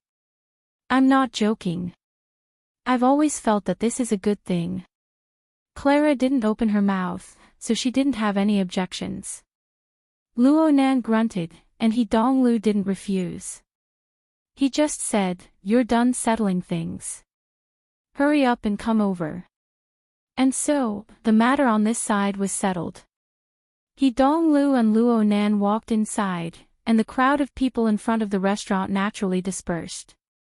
As for a certain person who was curled up into a ball by the glass door, who cared? Luo Nan turned his head back. His target was Bamboo Pole. Bro, do you want to come together? No need. Let's not disturb each other. Bamboo Pole giggled and waved his hand. Sun Jai shot him a covert glare, but Bamboo Pole didn't pay any attention to her. Luo Nan saw all of these small details and chuckled twice. He felt that this was a bit interesting. He really envied Bamboo Pole's carefree and easygoing attitude. Not to mention that Bamboo Pole also hid extraordinary wisdom within. Whether it was the depth and breadth of knowledge when Bamboo Pole taught him, or the penetrating and incisive theses of the order, or the fact that Bamboo Pole was the first to break through the barrier of nearly 1,500 participants and enter B rank. All of this proved that Bamboo Pole was extraordinary. The group of people continued to walk inside. He Donglu was a young master who loved to step on salted fish the most. He felt refreshed and his mind was lively, so he came over and said, "Since we're friends, let's drink a few cups together. Actually, it's good to have Clara accompany you. We brothers drink for the sake of being relaxed and at ease." Luo Nan cast a sidelong glance at him. He never felt that he had any sort of brotherly friendship with this fellow. They walked a few more steps as they spoke, and 4 diners suddenly stood up at a table at the edge of the aisle. They greeted from afar, "Teacher Luo." He Donglu's words were interrupted. He was stupefied for a moment. Luo Nan blinked his eyes and responded, hello." Luo Nan thought that perhaps there were people who had participated in the training course on the 14th. As for the specifics, how could he remember so many people when there were 1,500 of them? Luo Nan didn't pay attention to this sort of thing. He passed by the table of people. But a mere half a second later, a figure stood up diagonally in front of him. It was originally a single person, but the momentum caused the people at the table to be unable to resist. They subconsciously stood up as well. Teacher Luo. It was still an unfamiliar face. He was 40 or 50 years old, but he was the same as the people at the table in front of him. All of them had respectful expressions on their faces. The confused expressions of the other people at the table were all the more distinct. Luo Nan could only respond, "No need to be polite. You guys eat."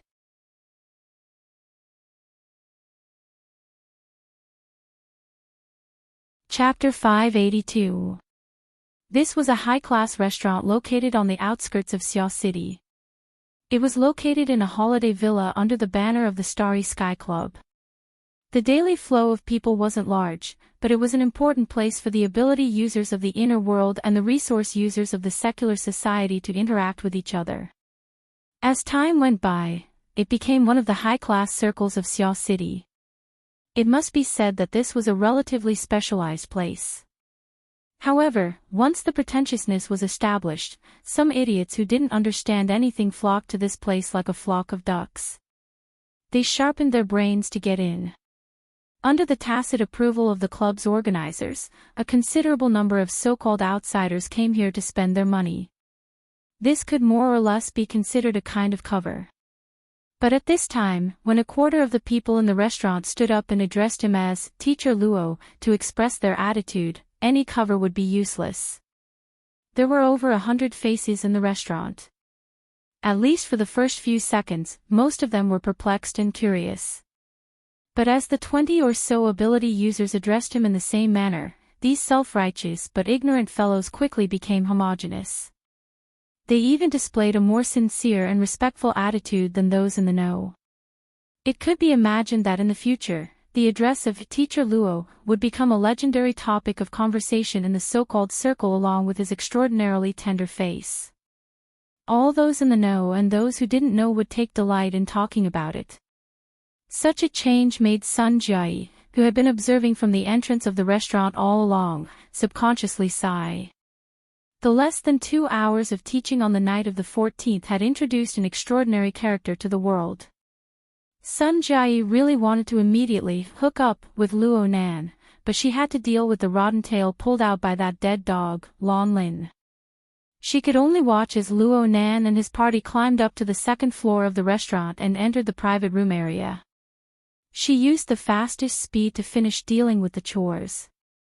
There were no other irrelevant people in the surroundings. Sun Jiayi finally had the leisure to give Bamboo Pole a sneer. You really aren't going to help me at all. But I didn't tear down your stage. Don't tell me you want me to explain everything from start to finish. Sun Jiayi really wanted to stomp her 10 centimeters into Bamboo Pole's thick skin. But when she thought about how this fellow still had value, all she could do was roll her eyes. Bamboo Pole smiled and said, "Your dog won't be of much use tonight. Don't tell me you still have feelings for me. Let's be decent to the end. We'll finish the rest of the bottle and go home." Sun Jiayi continued to sneer, "You don't have to blindly think for me. A living dog has its advantages, and a dead dog has its uses."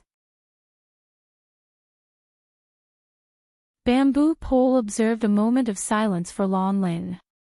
Then, like a gentleman, he opened the door for Sun Jiayi and the two returned to their seats. Before he could settle down, there was a sudden commotion on the second floor, and it was quite loud.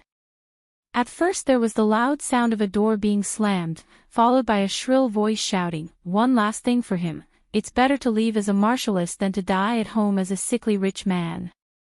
5 seconds later, a tall and lean man with a cold expression appeared at the top of the stairs. At this moment, over 100 gazes from the restaurant downstairs were focused on him. This person could be considered a capable person. Even in such a state, he could still stride forward without looking sideways. Soon, he was out of the restaurant and disappeared into the night. There were over 100 people on the first floor. Some recognized this person and some didn't. Bamboo Pole and Sun Jiayi belonged to the former category, Duan Hong, the head of the Thunder Falcon Dojo. He was one of the most famous people in Xia City in recent days. Today is the 19th, right? There are only 3 days left until the winter solstice. Sun Jiayi raised her wine glass. Half of her face was covered by the luster of the blood-red liquid. Only the corner of her lips curled up slightly. It's quite hard to hold that face in. I can hear the sound of his heart venting even from here. It's as if a burden has been lifted from his shoulders. Bamboo Pole used an idiom to accurately describe the situation. A week ago, not many people paid attention to the grudge between the Thunder Falcon Dojo and the Divine Yu Dojo. But a few short days later, the winter solstice duel between the two dojo masters had become a hot topic in the circle of ability users in Xia City. Especially after that class on the night of the 14th, Teacher Luo had become the absolute focus of attention. Every word he uttered was broken down and analyzed. This included some gossip that had nothing to do with the main topic of the class. Back then, Luo Nan had mentioned the words Gym Master Xiao who taught me body techniques. He had also mentioned the Tinder as well as the classification of the basic unit, the central unit, and the expansion unit. These were relatively core concepts of the system. It was also from that night onwards that the name Xiao rose quite a bit in the eyes of many people. Correspondingly, the Thunder Falcon Dojo, which had a direct conflict with Xiao, became the focus of many people. Fine, they were actually the target of ridicule. As long as Duan Hong wasn't an idiot, he would certainly feel the pressure. As for what he would do next, it could be seen now. At this time, a young man chased down from the second floor. He hurried past. Though he was dressed in casual clothes, the two recognized him. He was Zhu Ling, a lieutenant colonel of the Coastal Defense Army. He was Blood Prison Tian Bang's adjutant. He was the standard rising star of the military. It's better to find someone from the military to solve the problem. Bamboo Pole took a sip of wine. He knew that Duan Hong had a military background, but Duan Hong was quite thoughtful to be able to find He Donglu after so many twists and turns. Though Bamboo Pole didn't see the scene, he could guess it. He Donglu mediated in the middle, and Duan Hong got off the slope like a donkey. Duan Hong could give up a favor along the way. Luo Nan would certainly fall for this. After all, Xiao Xinyu really couldn't afford to be tossed around. As for what Duan Hong's final style was, his persona, and what other tricks he would use in the future, it no longer mattered to the overall situation. He Donglu is treating us to a meal. First, he's giving us a favor. He should have some ulterior motive. Sun Jai pondered over the knots within and naturally came to a preliminary conclusion. Does the He family want to take a step further with Mr. Luo? There's no need for He Donglu. Secretary he is enough. Sun Jai's eyes squinted in laughter. That's not necessarily true. Oh, there's an inside story. An exchange. As long as you're willing to help. Go ball. Bamboo Pole didn't say anything. He recognized Sun Jai as a friend, but he never forgot the difference in positions between the two. The Starry Sky Society invited Luo Nan to open a class. It was fine if they just wanted to ride on the limelight. At most, it would be a matter of who earned more and who earned less. Presumably, Luo Nan wouldn't care. But the problem was it really good to have Luo Nan too involved with the Starry Sky Society? For ability users, not accepting missions from the Starry Sky Society was certainly the performance of a rookie. But at the same time, lingering in the Society's circle without going was undoubtedly the starting point of depravity. The Starry Sky Society was a circle of the inner world's periphery created by the cooperation of headquarters and several capital powers. The purpose of its establishment was to realize the effective exchange of the value of ability users with the capital of secular society. Since the issue of exchange of interests was involved, it was obviously a super fat piece of meat. Everyone wanted to take a bite out of it. As a result, within this society and its attached organization, there were all kinds of entanglements of interests and dark sides that people couldn't bear to look straight at. And the corresponding hundreds of stimulating temptations were the culmination of human society. Bamboo Pole believed himself to be a layman. He was far from being a moral gentleman, but he was an adult with many years of experience. He had his own sense of judgment. But what about Luo Nan? His terrifying worldview was basically set in stone. His outlook on life and values were still in the developing stage. Even if jade was not cut and polished, it would be useless. That was only true for a rock. If there was a giant fusion reactor in front of him, it would be better not to take the risk. Bamboo Pole swirled his wine glass. He looked relaxed, but he had erected a high defensive line in his heart. Sun Jai was also swirling her wine glass. Her eyebrows and eyes, beneath her exquisite makeup, seemed to cast shadows on Bamboo Pole's face through the swirling wine. It also seemed to drift to a place that was hard to reach. It couldn't be said that the two didn't have any appetite for the rest of the time, but most of their minds weren't on chatting. Another 10 minutes or so passed. Shi Wei, who had gone to help Clara settle down earlier, walked into the restaurant and headed to the second floor. Sun Jiayi looked at her watch. She used Shi Wei's ascension to the second floor as the starting point. She brought out the last of her patients and waited for another 7 or 8 minutes. Finally, she stood up. I'm going to say hello to Mr. Luo and the others. Do you want to come with me? We agreed not to disturb each other. Sun Jiayi's exquisitely sculpted eyebrows rose. They were like sharp blades that could chop down at any time. Bamboo Pole shrugged his shoulders, and the words that followed were cut short. Sun Jiayi ascended to the private room area of the restaurant's second floor 90 seconds later. She had an extremely precise grasp of time. The hot appetizers were just served when she arrived at the entrance of the private room. She entered with the food server. There were very few people in the room. Aside from Duan Hong and Zhu Ling, who had just left, there were only Luo Nan, He Donglu, and Shi Wei. However, no matter how much Sun Jiayi thought about it, she still didn't expect to see such a scene when she pushed the door open and entered. Shi Wei was at the center of the scene in the private room. This beauty had already unbuttoned the cuffs of her shirt. She folded the sleeves up, revealing her white lotus-like arm. As a superstar, Shi Wei's body was first-rate in terms of talent and maintenance. Under the soft lighting, her arm was like a divine item carved out of white jade. Even though Sun Jiayi was also a woman, her heart still rippled when she saw it. All right, Sun Jiayi was a famous omnivore in the circle. Her gender was not restricted. Her heart was simply moved when she saw this scene. She even thought that she might add one more person to her prey list later. As for the hedonistic son of rich parents like He Donglu, she really didn't put him in her eyes. The problem was the position of Shi Wei's white jade arm. Wasn't it a bit inappropriate? That white jade arm was stretched out on the table. It was crooked yet not crooked. It was straight yet not straight. It was natural and alluring. The problem was that most of her wrist was grasped in the palm of Luo Nan's right hand. Luo Nan's other hand was like a ruler. He measured from wrist to elbow, and then to upper arm.